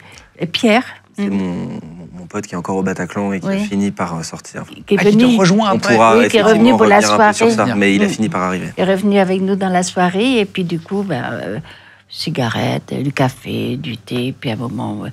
comme je revenais de mon travail tous les soirs, je pensais passer devant un magasin. Et du coup, comme Noël approchait, j'achetais des trucs petit à petit. Et puis, j'ai distribué des bonbons, des gâteaux, des machins à tout le monde pour essayer de... Ils m'ont dit non, mais en fin de compte, tout est parti. Et combien de personnes, à un moment donné, chez vous, vous voyez? Moi, je pense qu'on avait plus d'une vingtaine. En plus de votre famille? Oui. Par chance, j'ai un grand salon. J'avais un grand salon du coup de 25 mètres carrés. Du coup, tout le monde était éparpillé un peu partout. Et puis j'avais des chaises, des tabourets et tout, parce que j'avais fait des anniversaires de ma fille. Puis après, tout le monde est allé dans les chambres pour se reposer, pour se calmer, pour... toi, tu vis ça au même moment, du coup, mais en fait, justement, quand je disais que moi, Myriam m'a ouvert la fenêtre pour nous dire de monter, c'est que je suis arrivé justement après ce premier flux. Et en fait, le premier flux, elle est descendue visiblement dans la cour pour faire monter les gens. Et c'est comme ça que moi, au final, je suis monté je dirais une trentaine de... Enfin, je sais pas combien de temps après, finalement, les premières personnes, je suis arrivé. Je sais pas. On va dire une demi-heure, une heure, quelque chose comme ça, je pense. Et après, c'est venu... Enfin, une demi-heure, je pense, en fait. Parce que comme je suis sorti une demi-heure après les attentats, je veux dire, il n'y avait pas de raison que les gens se réfugient avant une demi-heure, quoi, finalement. Alors que vous auriez pu attendre longtemps qu'on vienne vous chercher, finalement. Il y a pas... Les secours avaient autre chose à faire, là, en allant là-bas, j'imagine. Je pense que c'est vraiment quelque chose qui était tellement soudain, tellement inédit, qu'il y a eu une incompréhension totale, une désorganisation de la part de tout le monde, quoi. Vous avez des blessés chez vous qui arrivent par balle, ou c'est plus des blessés qui sont... Non, une par balle, je croyais. J'en ai une, je ne sais plus comment elle s'appelait, qu'elle a eu la tête éraflée là, avec une balle. De la matière... du cerveau. Elle pensait, elle était persuadée, quoi. Elle était persuadée. Parce qu'elle a été touchée par une balle dans la tête. Ouais. En fait, ça lui a éraflé le crâne, donc ça saignait un peu, mais elle était persuadée en fait qu'elle était en train de mourir, quoi. Qu'elle perdait de la matière grise et tout. Enfin... Là, la salle de bain. T'imagines, tu te fais frôler, tu te dis à 1 cm près, et toi, tu vois tout ça, du coup, Maximilien. Après, ça continue, entre guillemets, parce que tu vois, t'entends les gens qui appellent. Ouais, bien sûr. En fait, si tu veux, la soirée, effectivement, elle est à étapes. C'est-à-dire que la première étape, c'était Bataclan. Après, même si dans le fond, c'est décrescendo, quoi. J'arrive chez Chantal. Donc, comme on vient de le dire, il y a 9 personnes qui font partie de cette famille. Donc, Chantal, ses 3 filles, 3 de ses filles en tout cas, et ses 4 petits-enfants. En plus, vous avez dit une vingtaine, j'ai dit une trentaine. Je pense que voilà, c'est grosso modo entre 20 et 30 personnes, parce que pour moi, il y avait vraiment beaucoup de monde. Et là, moi, je me rends compte qu'on est dans un appartement qui est relativement grand, mais qui, en fait, avec le monde, est finalement pas si grand. Tu mets 30 personnes dans un appartement, ça remplit. Et puis en plus, c'est un appartement parisien, donc si tu veux, 70 mètres carrés, c'est grand. Enfin, c'est grand pour un appartement parisien, mais finalement, c'est pas si grand que ça, 70 mètres carrés. Et donc là, il y a énormément de monde dans cet appartement. Et moi, ce qui m'a vraiment le plus choqué, c'est vraiment les conversations des uns et des autres, au téléphone la plupart du temps, pour essayer de prévenir les proches, les parents, j'imagine, les copains, les maris, les femmes, etc., etc. Et chaque conversation, en fait, est horrible, quoi. Enfin, moi, je me rappelle d'une conversation précisément où il y a une fille qui est au téléphone avec quelqu'un, je me dis que c'est soit sa mère, soit son père, elle dit « c'est horrible, je courais avec elle, elle s'est fait tirer dessus, pas moi ». Et en fait, on comprend qu'elles sont sorties toutes les deux, il y en a une qui est sortie, pas l'autre, quoi. Et en fait, chaque conversation, même si je n'ai pas le détail, machin, mais c'est grosso modo un truc comme ça par personne, quoi. Donc, tu as 25 personnes qui sont dans cette ambiance. Donc, à un moment donné, tu te dis qu'il faut que tu te mettes dans un endroit peut-être un peu plus calme. Donc, tu avais des endroits, entre guillemets, dans l'appartement qui étaient vraiment déterminés, définis pour un type d'action spécifiquement, tu vois. Ah oui, appelé à cet endroit-là. La cuisine, c'est le fumoir, donc c'est là, entre guillemets, où on essaye un petit peu d'évacuer. Le salon, c'est un peu le truc, c'est un peu l'accueil, si tu veux, tu sais, où tout le monde essaye de comprendre ce qui se passe, machin. Dans une des chambres, je crois que la vôtre, il y avait les enfants. Il y avait Malik qui était là-bas.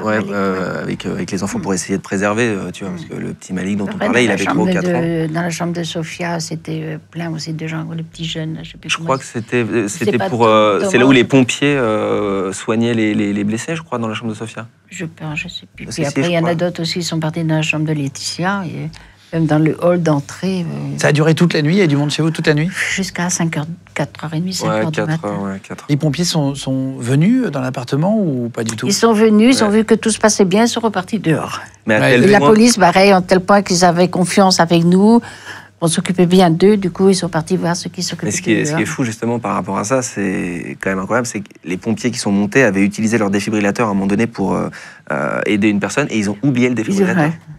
ça vaut 10 ou 15 000 balles, je crois. Enfin, Ouais. ils étaient tellement dans... Enfin, c'était tellement la cohue qu'ils en oublient. C'était tellement inédit que... Et au final, ils ont fini par le récupérer, on les a avertis, etc.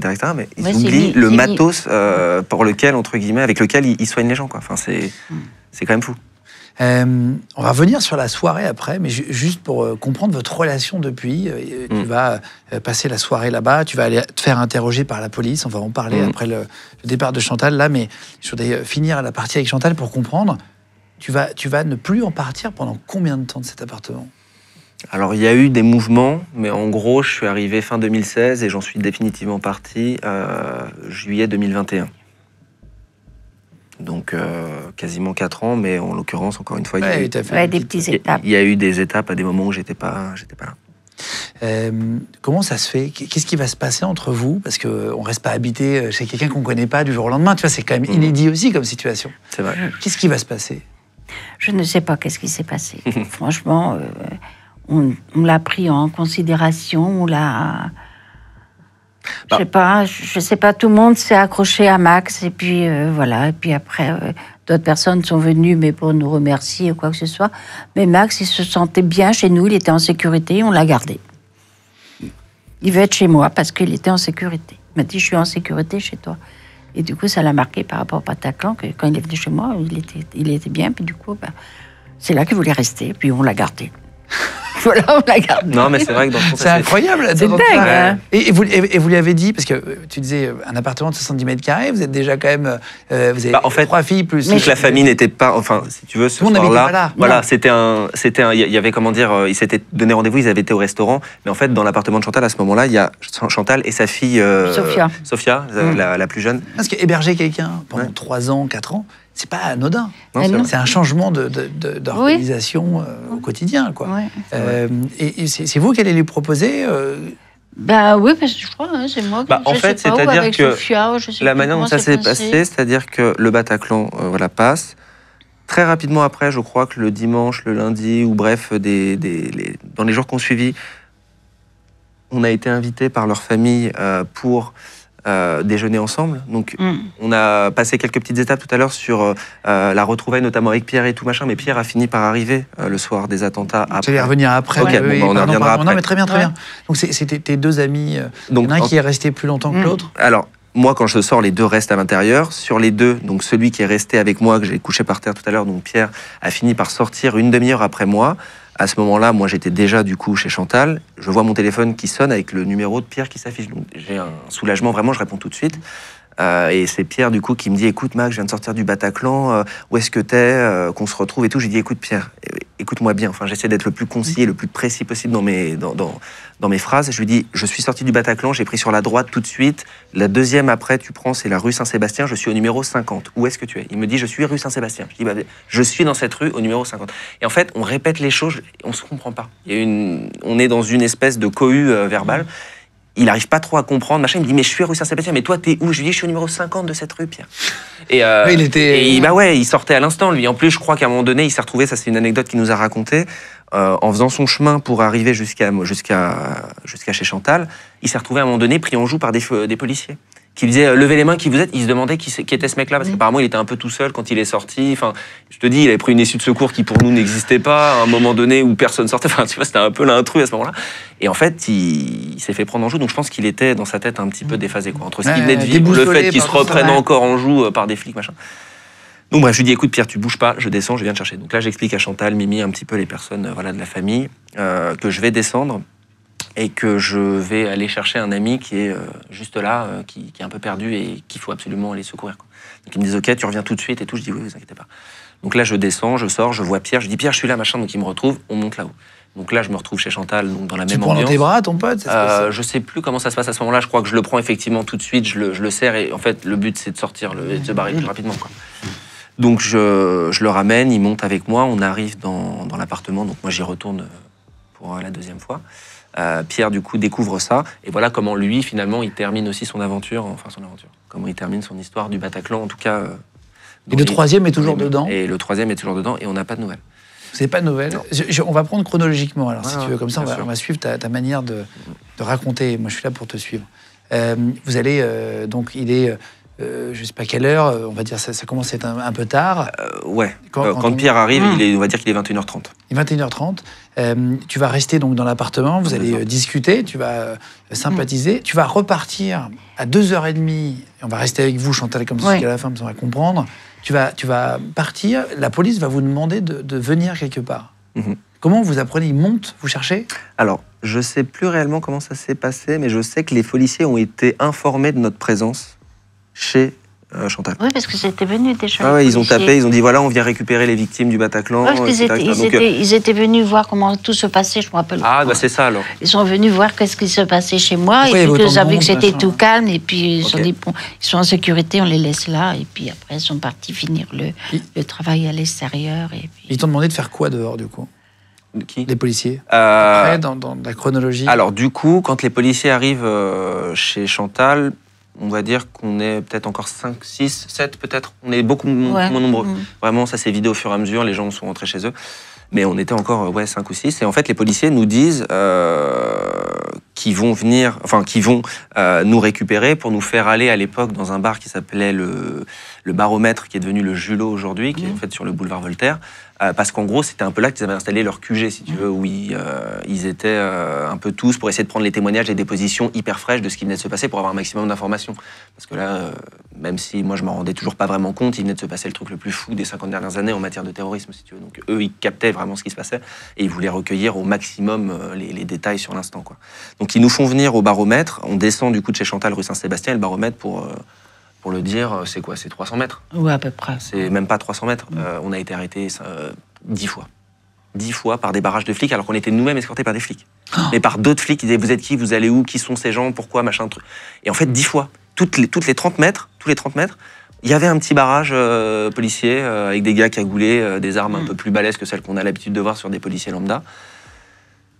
Et à chaque fois, ils expliquent, quoi. Bah voilà, c'est des gens qu'on a récupérés chez des familles qui... Non, parce qu'ils ne savaient pas encore s'il n'y avait pas un mec qui essayait de s'exfiltrer. Ah oui, ça a été la hantise, la plus grosse peur de toutes les forces de l'ordre ce soir-là. Est-ce qu'il n'y en a pas un qui est planqué, machin? Mon pote Sylvain qui nous a fait un témoignage, j'y reviendrai plus tard, mais quand ils les ont fait sortir, le nombre de points de détail et de points d'attention qu'ils ont dû mettre pour réussir à faire sortir les gens, parce qu'il suffit que tu aies un terroriste planqué dans une foule de 20 personnes avec une ceinture, mais c'est un carnage. C'est un carnage. Donc, évidemment qu'ils étaient sous pression. À ce moment-là, quand on descend, il y a des flics partout. Sur les toits, tu les vois aux fenêtres, il y a des bagnoles, des camions. C'est un Tetris de flics. Mais vraiment, c'est un truc de fou, dans tous les sens. Et ils vont te poser quoi comme question? Et alors, quand on arrive, en fait, au Baromètre, tu vois qu'ils sont sur les nerfs. Tu essaies de leur dire, voilà, j'ai vu un truc, foutez le camp, laissez-nous travailler. Enfin, tu sens qu'ils sont vraiment... Et en fait, on arrive à leur faire comprendre, moi et Pierre, qu'on a vu un type. Donc, on a des informations visuelles sur quelqu'un qui était un assaillant de la salle, quoi. Donc là, tout de suite, il y a une attention qui se porte sur nous. Et il nous explique, en fait, que le Baromètre, c'est vraiment, dans un premier temps, une espèce de centre de tri, quoi. Ça, c'est intéressant, c'est pas intéressant, machin. Et au final, on discute assez rapidement en expliquant qu'on a vu tel type d'arme. Le gars qu'on a vu ressemblait plutôt à ça, etc. Donc pour eux, c'est important, tu vois, ce genre de détails. Donc ils nous disent, OK, vous allez monter dans le bus qui est en face. Il va au 36 quai des Orfèvres. Là, vous serez, un bus carrément, ouais. Ah ouais. Vous allez aller au 36 quai des Orfèvres où on va vous auditionner un petit peu plus spécifiquement sur ce que vous avez vu. Et après ça, vous serez redirigé dans différentes instances. Donc je sais qu'il y avait la BRB, la BRP et 3 ou 4 autres encore pour que justement les procès-verbaux prennent pas toute la nuit parce qu'on était une cinquantaine à ce moment-là quand on est arrivé dans le bus. Et je me rappelle ce qui était drôle, ça aussi, ça montre vraiment l'ambiance complètement décalée qui était cette soirée-là, c'est qu'en fait le Baromètre offrait des coups à tout le monde. Et en fait dans le bus, tout le monde avait son verre, Pierre avait son verre de whisky, le mec avait sa bière, il y en avait avec un Ricard. Le bus était rempli de gens avec des boissons. Enfin, tu t'imagines pas ça n'existe pas. Ça n'a aucun sens. Enfin, à quel moment tu vois ça dans la réalité, tu vois, dans un film à la limite. Avoir vécu ça dans un bus de police pour aller... Ouais, dans un bus de keuf en plus, c'est ça qui était drôle. Mais du coup, on était vraiment dans un bus avec des mecs qui avaient tous leurs boissons, quoi. Et du coup, on a mis, je crois, une demi-heure avant de partir, avant que le bus commence à déplacer. Parce que c'était vraiment un Tetris, vraiment, je le dis, c'est une image, mais on est quasiment là-dessus, quoi. Et donc, du coup, le temps, en fait, que tout se remettent en place, que les voitures, les motos, etc., réussissent à laisser le chemin d'accès, on a mis une trentaine de minutes avant de partir. Et au moment où on part, on arrive, je sais pas, au 36 quai des Orfèvres, une vingtaine de minutes plus tard. Là, on arrive dans des locaux incroyables. Enfin, moi, j'avais déjà vu le film. je me représentais grosso modo la chose, mais pas du tout de cette manière-là. Si tu veux, t'arrives, t'as l'impression d'entrer dans un musée tellement c'est impressionnant. Il y a une hauteur sous plafond de 10 mètres, t'as des peintures incroyables au mur, machin. Et là, en fait, on se retrouve dans une énorme salle avec des tables qui sont positionnées en C où tu as un flic, une victime, une victime. Ah oui, d'accord. En fait, c'est vraiment un C comme ça où chaque personne est en interrogatoire avec le gars. Qu'est-ce que tu as vu? Ok, tu joues aux jeux vidéo. Ok, tu vois Call of Duty. C'est une usine à interrogatoire. Ouais, quoi. exactement. Et les mecs essayent de nous parler de manière à ce qu'on les aiguille au maximum. Tu vois. Moi, ils me parlaient de Call of Duty. Ils me disaient, t'as joué à Call of Duty. Dans Call of Duty, par exemple, quel type d'arme ça correspondrait à quoi? Enfin, tu vois, pour essayer vraiment de reprendre au maximum d'informations. Enfin, de choper au maximum d'informations. C'était déjà fini? Ils avaient déjà donné l'assaut ou pas encore? Ah bah oui, bien sûr. C'était fini. Ah oui. L'assaut a été donné à minuit 30. Ah oui, donc d'accord. là, il est 2h, 3h du mat. Ouais, c'est fini depuis un petit moment déjà. Et donc voilà, on est sur ces fameuses tables et là, on raconte au maximum ce qu'on a vu, quoi. Moi, je t'explique que j'ai vu un type plutôt jeune, détendu, comme je te disais, avec une arme, qui partait de là, qui finissait là. J'avais pas forcément énormément d'informations, mais son visage, je crois... Je m'en souvenais quand même plutôt bien, parce qu'à un moment donné, j'ai réussi à croiser son visage. Heureusement, il ne me regardait pas. C'est-à-dire que j'ai vraiment regardé son visage, qui lui regardait ailleurs. Ah oui, il a tourné la tête et... Je sais même pas si j'ai fait exprès, si tu veux. Mais à un moment donné, il se trouve que mon regard a croisé son visage. Donc j'avais une image, entre guillemets. Puis en plus, le moment était tellement stressant, si tu veux, que l'impression, elle a été assez rapide. Et du coup, on leur explique, enfin en tout cas, moi, je leur explique au maximum ce que j'ai vu. Je pense que Pierre fait la même chose. Et je crois que c'était un petit peu avant, parce que là, je suis allé sur ce truc-là, mais au moment où on arrive au 30 quai des Orfèvres, on nous fait attendre dans une salle le temps qu'ils préparent, j'imagine, toute cette pièce.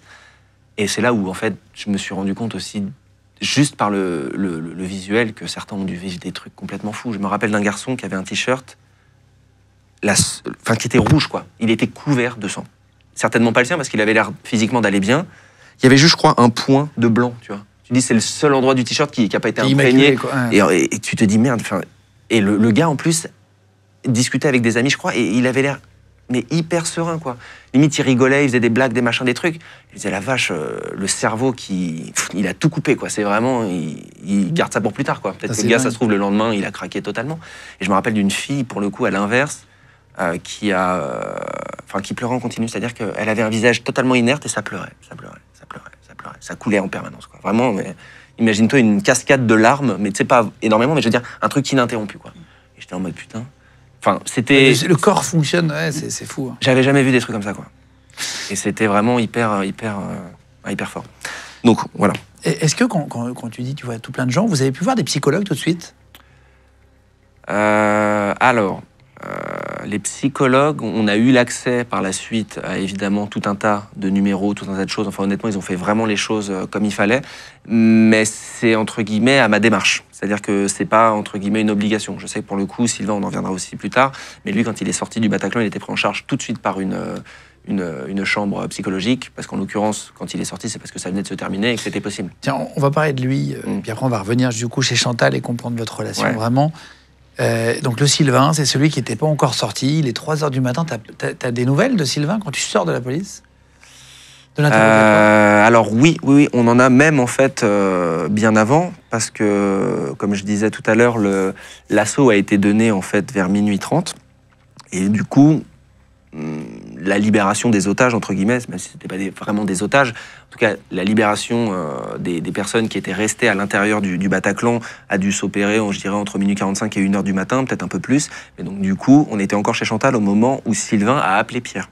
Donc moi, j'étais avec Pierre, du coup, comme je le disais tout à l'heure, et Pierre prend son téléphone, il fait « Putain, Sylvain m'appelle ».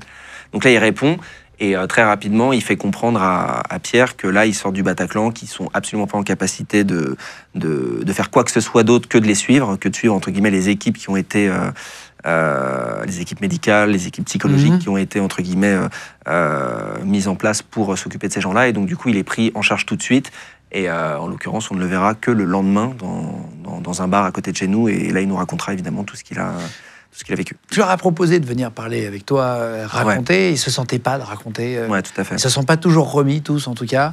Sans citer l'un ou l'autre, on s'en fiche. Mais il y en a qui ne sont pas vraiment remis de ça, plus de 10 ans après. Ouais. Raconte ce qu'il a vécu juste dans les grandes lignes, mais pour comprendre son parcours, parce que vous n'avez pas eu tout le même finalement là-bas. Ouais, exactement.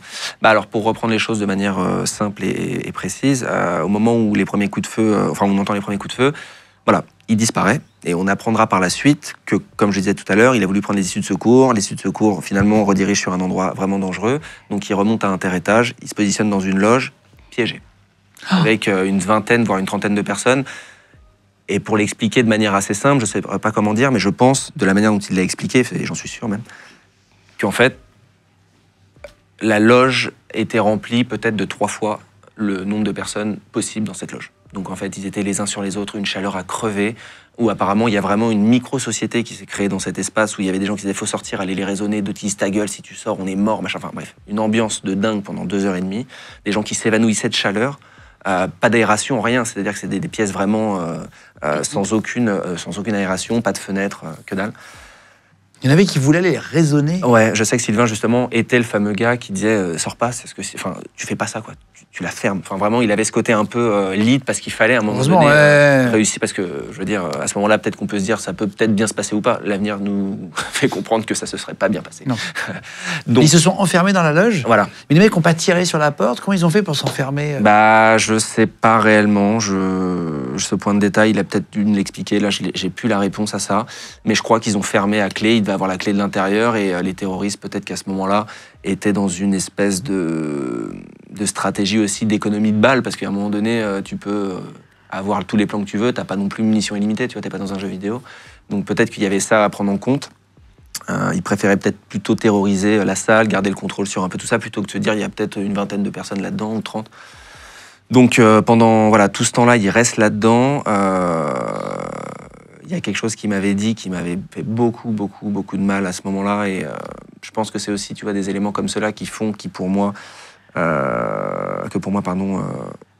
le ressenti aujourd'hui et comment dire, la reprise de la vie, on va dire, normale et difficile, c'est que, par exemple, il a appelé la mère de son fils pour lui dire « dis à mon fils que je l'aime », quoi, tu vois. Donc c'est-à-dire que dans sa tête, pour lui, c'était un décompte jusqu'au moment où ça allait se terminer. Et ça, tu vois, je me dis, waouh, c'est quelque chose que j'ai pas vécu. Et je pense que quand tu fais quelque chose comme ça, t'appuies sur un bouton, en fait, et ce bouton, après, tu peux plus le désenclencher. C'est-à-dire que tu peux après réapprendre des choses, essayer, machin, mais tu dois vivre avec quelque chose que t'as fait, que tu pourras plus vraiment... Oui, t'as pensé que t'allais partir, quoi. Et ça, je pense que c'est limite... je veux dire qu'on sait très bien aujourd'hui qu'après ce genre d'événement, on parle du stress post-traumatique, tous ces trucs-là, c'est ça. Enfin, je veux dire, là, on est vraiment en plein dedans, quoi. Toi, tu l'as vécu, après? Le stress post-traumatique. Ouais, le syndrome post-traumatique. J'ai quelques petites choses qui sont apparues, mais vraiment, c'est très léger. Enfin, j'ai eu des nuits compliquées.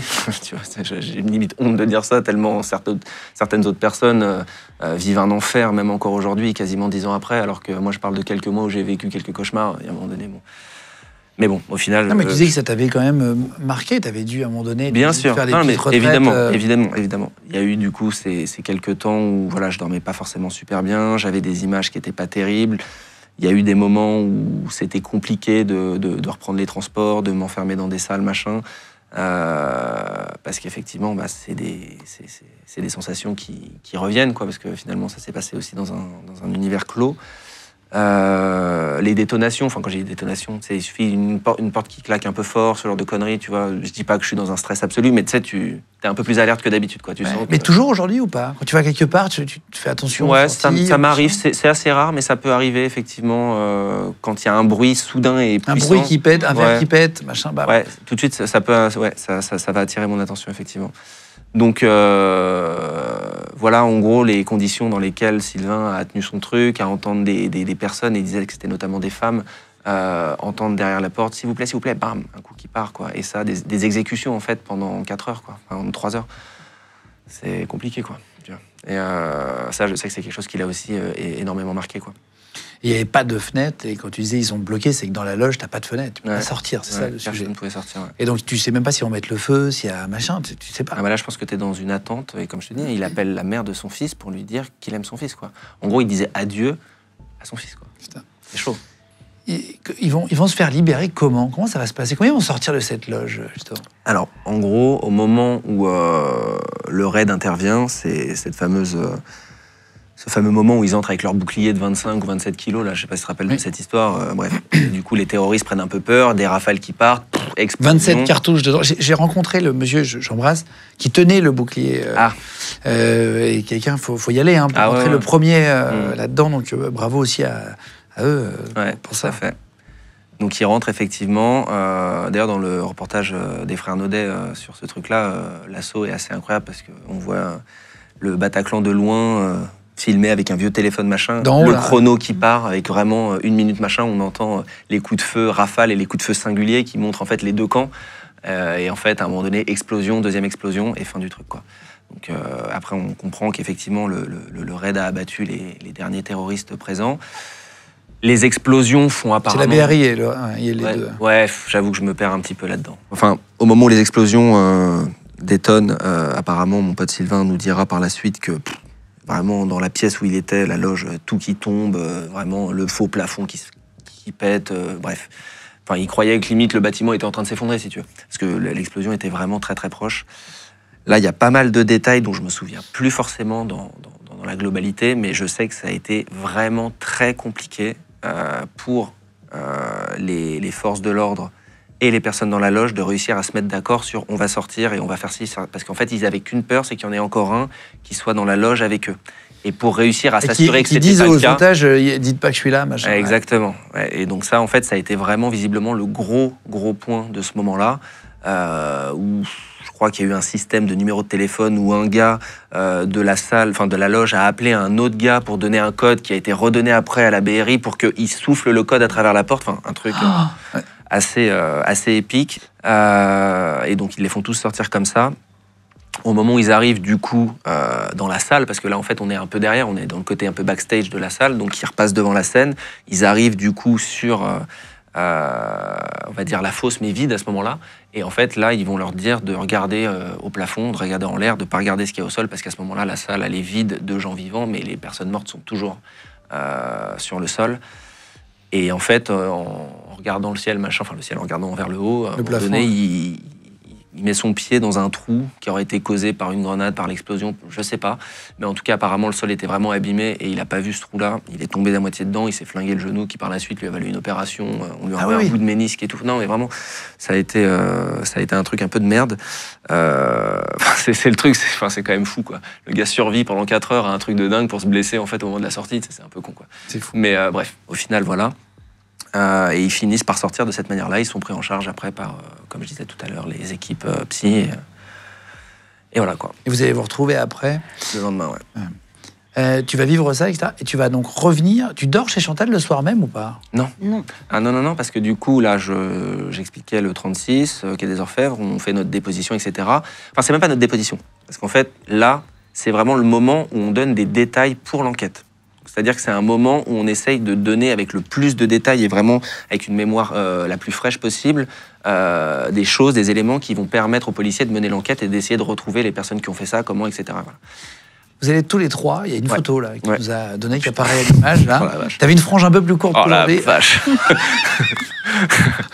C'est différent ce que tu dis, ça me fait rire que tu dises de la vache. Bon, en tout cas, voilà, vous étiez tous les trois. Ça, c'était le lendemain. Ouais. Exactement. Vous êtes retrouvés, vous avez passé la journée ensemble? Ouais. En gros, pour le raconter très rapidement, après le 36, on est parti dans une autre instance où là, on a fait notre procès verbal, donc vraiment notre Bataclan à nous, dans tous les détails, etc., pour expliquer comment on en est arrivé ici, enfin jusque-là. Et après ça, je sais pas, il devait être 5 ou 6 heures du matin, il nous avait dit qu'il nous paierait un taxi, sauf qu'on n'a jamais eu le taxi. On est rentré en RER jusqu'à Vigneux, donc là où j'avais garé la voiture de ma mère pour venir au concert avec Pierre. Parce qu'il habite, enfin, je veux dire, Pierre et Sylvain habitent à côté de là où je suis, c'est pour ça qu'on se connaissait d'ailleurs. Enfin, de là où j'étais à l'époque. Et on rentre, on prend le RER, on arrive jusqu'à Vigneux, je prends la voiture, je rentre avec Pierre chez moi. Je crois qu'on boit une bière à 6h30 du matin.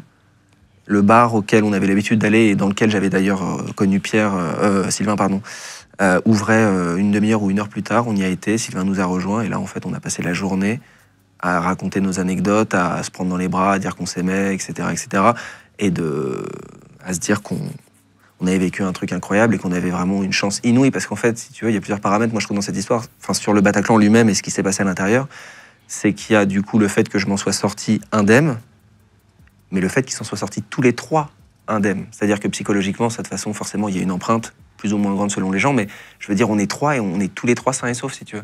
Parce que t'as des gens qui s'en sont sortis, qui sont indemnes, machin, mais qui ont perdu un copain. Ou une copine, machin. Il y en a d'autres qui se sont pris des balles. Enfin, il y a des trucs. Ça vous a soudé? Ah ouais. On a passé beaucoup de temps ensemble. Je sais qu'aujourd'hui, on a une complicité qui est vraiment très forte. On se voit pas forcément tout le temps. Non, ils viennent même de temps en temps chez moi, les trois. Ouais.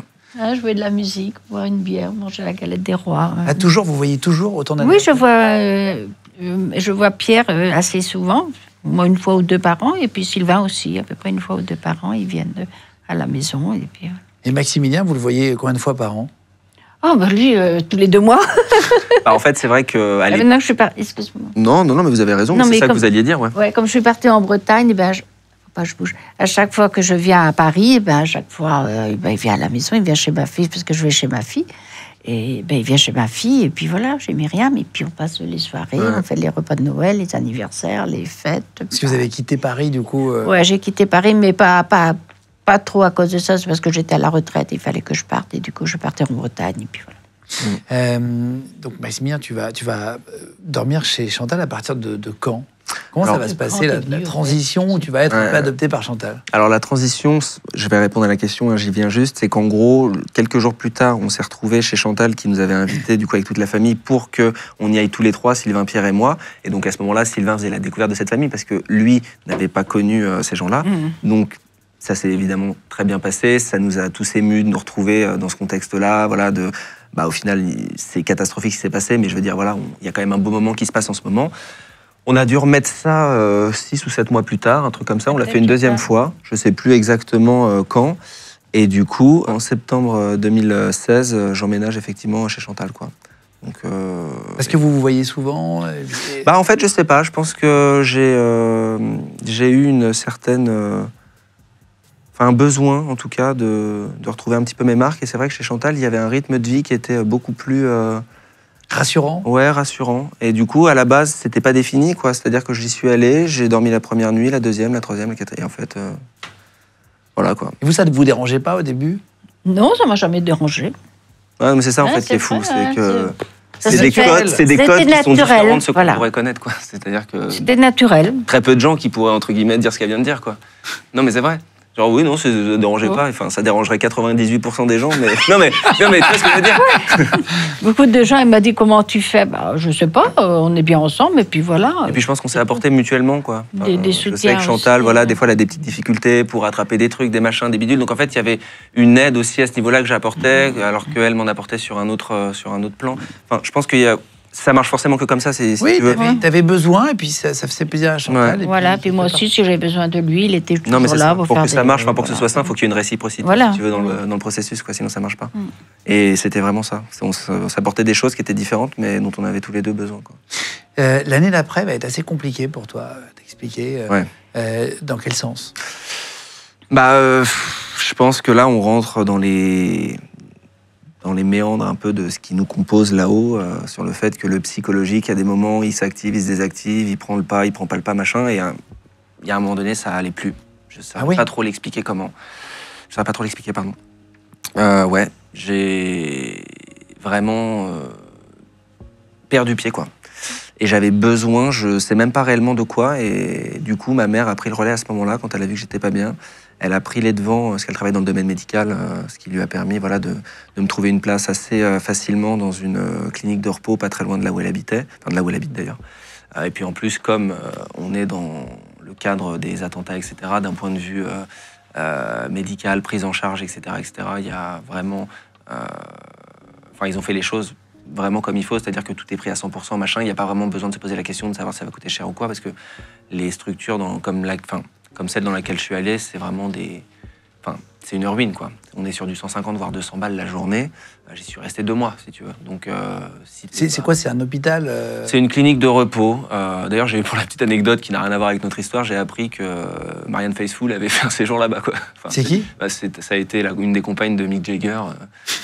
Parce qu'apparemment, il y a un docteur là-bas qui est qui est très balèze en comment dire, sur tout ce qui est alcoolémie, etc. Enfin, tout ce qui touche à quand tu dis clinique de repos, c'est un mélange de psychiatrie, C'est-à-dire mieux, c'est quand ouais, c'est ça. C'est-à-dire qu'on n'est pas dans un asile, tu vas pas être entre guillemets. Non, mais tu as des hôpitaux psy dans lesquels si ça se passe pas bien, tu finis en camisole, quoi. Et je dis même pas que c'est bien ou que c'est pas bien, mais je veux dire, c'était pas ça. Donc là, c'est vraiment histoire juste de réapprendre à vivre, en fait. tu reprends un peu le rythme. Donc, je te dis, on te donne des médicaments. J'en avais jamais pris les 3 premiers jours, mais waouh, j'ai été dans un état, mais j'ai jamais connu ça. Je crois qu'il y a même une journée qui n'existe plus, quoi. J'ai plus un seul souvenir. Et au final, bon, ils ont réadapté les doses, etc. Et ça m'a fait beaucoup de bien, en fait. C'est-à-dire qu'au bout de 2 mois, à ma sortie, je me sentais effectivement bien. Enfin, c'est fou de te dire que le cerveau, c'est de la chimie, quoi. Enfin, une petite molécule de ci, une petite molécule de ça, et ça revient à niveau. Je sais plus, il y a un truc qui existe où il manque une molécule et du coup, des gens sont plus déprimés que d'autres parce qu'il manque, je sais plus exactement. La dopamine, un truc comme ça, je sais plus. Et du coup, ils sont plus déprimés en moyenne, etc. Et donc, ils te remettent les pendules à l'heure, entre guillemets, tu repars un peu mieux réglé. Ouais. Et tu fais toujours des cauchemars depuis. T'as toujours des images où maintenant, c'est oui. Aujourd'hui, pardon. Honnêtement, ça m'arrive de temps en temps. C'est rare de faire des cauchemars dans lesquels je suis dans des situations qui peuvent s'apparenter à ce que j'ai vécu, qui sont évidemment pas similaires en tout point, mais ça va être des endroits où je suis piégé avec, entre guillemets, la seule issue va être une issue fatale, si tu veux. Des trucs un peu comme ça où tu... T'arrives pas à courir, tes cauchemars comme ça, où t'es bloqué. T'es dans une pièce, tu sais que la seule issue, c'est passer par la porte qui est là, et en fait, tu sais très bien que derrière la porte, il y a en fait un gars qui t'attend pour te déglinguer, tu vois. Par exemple, ça peut être des trucs comme ça. Je me souviens qu'une fois, j'étais dans une espèce d'étage, dans un immeuble. En face de moi, il y avait un autre immeuble avec une baie vitrée. Et en fait, avec que des gars avec des armes qui attendaient que je passe pour me tuer, tu vois. Enfin, c'est con, c'est des représentations, mais voilà, ça peut être des trucs un peu comme ça, quoi. C'est fou. Chantal, vous avez accueilli vos filles, juste pour savoir, pour comprendre, vous êtes très ouverte et adorable, on l'entend là. Vous avez accueilli très gentiment Maximilien. Comment l'ont pris votre famille, juste Mes filles Bah oui, parce que tout le monde. Il y a un garçon qui vient habiter chez ma mère, pardon, mais tu t'imagines à la place, tu peux dire, imagine, il y a quelqu'un qui va habiter chez ta mère, tu sais, qui dit, tiens, j'héberge un petit jeune sympa et tout. Et ce serait normal qu'en tout cas, ils aient peur un peu pour leur maman. Oui, mais... connaissent pas. Non, mais je pense que mes filles t'ont adopté tout de suite. Ils se sont dit, non, c'est bon, il est pas bien, il veut rester avec nous, il reste avec nous. Je pense en plus qu'il y avait aussi ce côté de... comme Chantal, voilà, des fois, a des difficultés pour certaines choses, c'était même plutôt rassurant. Je sais que Mimi m'a déjà dit ça. Elle m'a dit, moi, ça me fait du bien de te savoir avec maman, quoi. Ouais, parce que je sais que du coup, si elle a un souci, t'es là. Et c'est vrai que dans le fond... moi aussi, j'étais vraiment dans cette démarche-là d'aider au maximum dès que je le pouvais, quoi. Et des fois, c'est des trucs cons, hein. Tiens, il y a un truc au-dessus de ma commode, tu peux me l'attraper. Sauf que si Chantal, elle n'a pas ce truc au-dessus de la commode, ça se trouve, en fait, sa journée, elle est foutue, si tu veux. Alors que moi, c'est une 10 secondes. Et je dis pas que, voilà, il y avait que ça, mais en tout cas, c'était une manière de pouvoir l'aider en quelques situations que ce soit, quoi. Je pense aussi que Mimi disait, au moins, t'as Max avec toi s'il arrive quelque chose et tout. Parce que comme mon mari est décédé en 2009, j'étais toute seule, du coup, avec ma fille Sophia à la maison. Et du coup, sachant qu'il y a un gars avec nous, ça nous sécurisait un petit peu plus. C'est l'homme de la maison, quoi. C'est l'homme de la maison. Si vous avez eu 3 filles, une belle fille, et vous n'avez pas eu de fils. Non. Du coup, c'était un peu comme un fils à la maison. Voilà, un fils adoptif. Un fils adoptif à la maison, c'est fou. Tu fais quoi comme boulot ? Là, en ce moment, je suis au chômage. Donc, c'est pas forcément la meilleure situation. Mais le dernier boulot que je faisais, par exemple, je bossais pour un syndic de copropriété. Mais j'ai fait plein de choses, en fait. C'est-à-dire que c'est d'ailleurs un petit point dans ma vie qui est assez particulier, mais bon, bref, peu importe.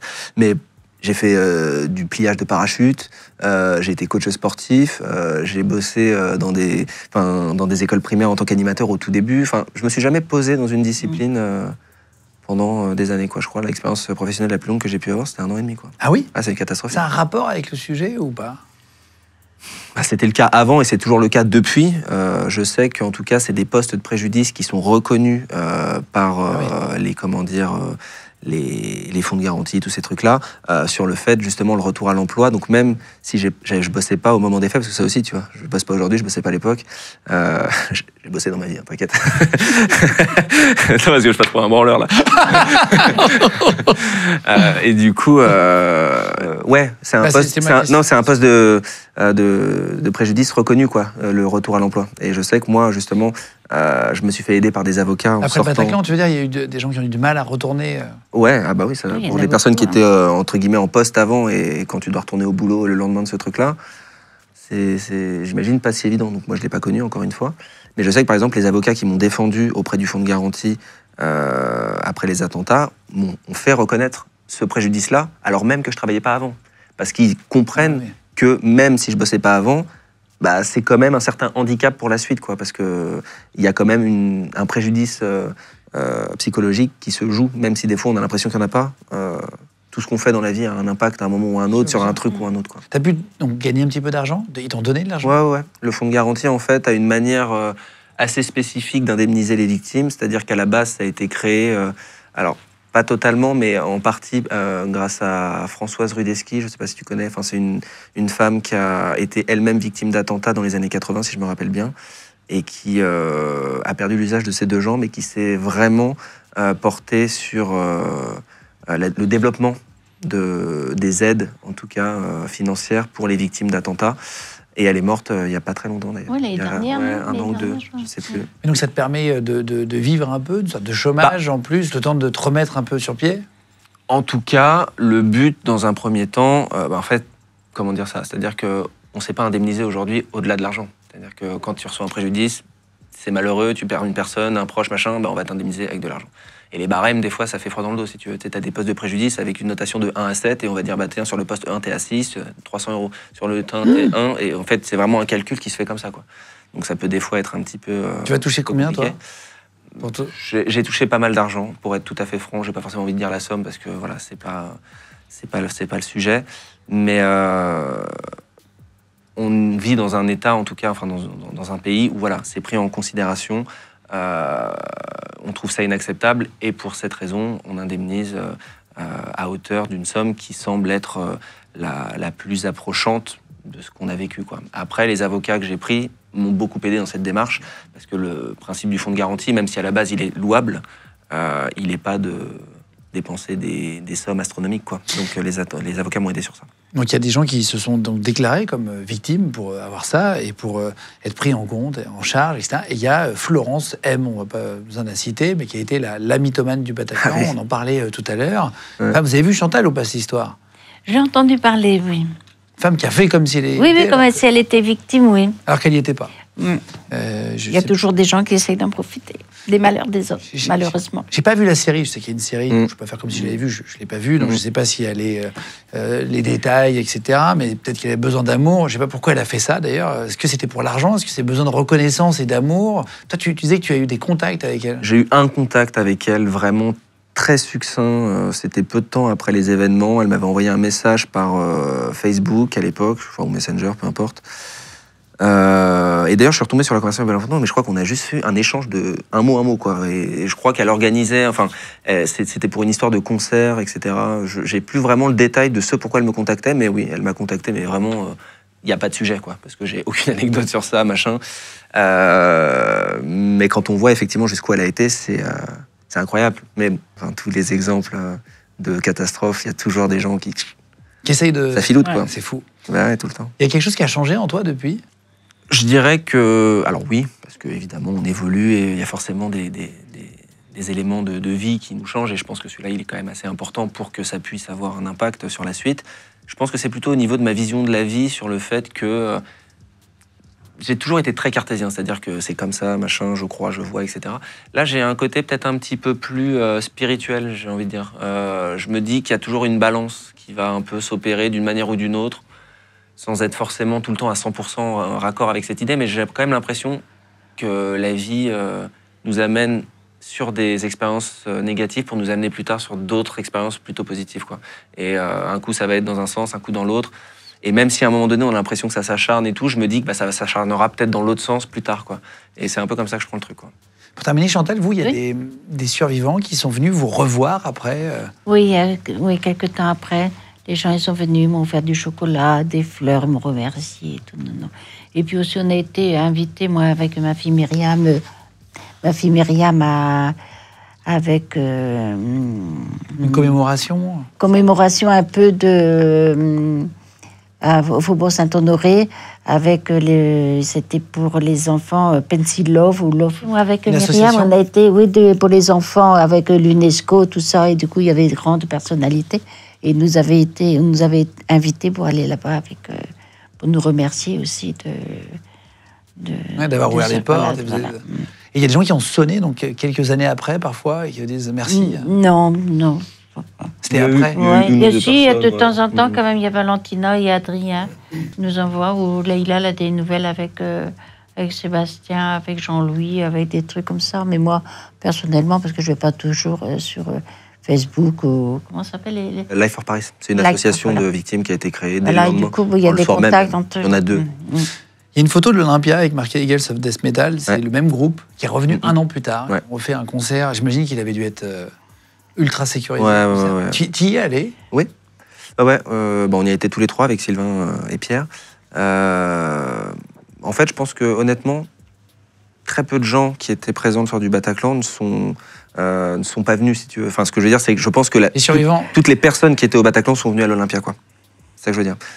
Il y a un truc limite religieux avec ça. Enfin, dans le sens où je pense que pour beaucoup de gens, ça a été peut-être une manière de peut-être pas refermer tout, mais de venir boucler peut-être juste déjà un premier verrou, quoi, sur Ouais. Tu as pu parler avec le groupe? Est-ce qu'ils ont pris du temps plus que... Oui. Alors moi, j'ai honnêtement la Si question. tu avais voulu Voilà. passer du temps avec les C'est-à-dire gens que- après, dans la foule? Moi, honnêtement, j'avais pas ce besoin et cette envie d'aller voir les personnalités, enfin en tout cas les personnes, le groupe finalement, les membres. Mais je sais qu'ils étaient très accessibles. Enfin, je veux dire, toutes les commémorations chaque année, chaque 13 novembre. Alors, pas forcément toutes les années, mais très régulièrement on les voit, quoi. Et je veux dire, ils sont là avec tout le monde. Mais est-ce qu'ils prenaient les gens dans leurs bras après pour discuter, pour machin? Tu vois, est-ce qu'il y a un rapport différent? Non, mais oui, tout à fait. Moi, je sais qu'au 36 quai des Orfèvres, il était là. Enfin, je veux dire, il y avait Jesse Hughes qui est le chanteur.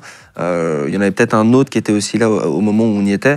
Mais en tout cas, oui, il y avait une proximité. Et évidemment, enfin, je veux dire, là, on parle d'un moment où, quel que soit le statut social que tu as, je veux dire, là, on est sur un. T'es un humain, je suis un humain, c'est un humain, etc. Et on est juste là pour dire, bah, on est encore là ce soir, quoi.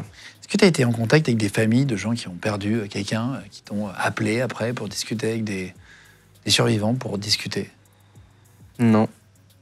Non, j'ai quelques liens avec quelques personnes qui étaient du coup au Bataclan que je connaissais pas forcément d'avant, avec qui j'ai lié contact, mais pas qui ont perdu des gens. Tu as regardé après sur les trombinoscopes, les photos qu'il y avait de la police, savoir celui que tu avais vu?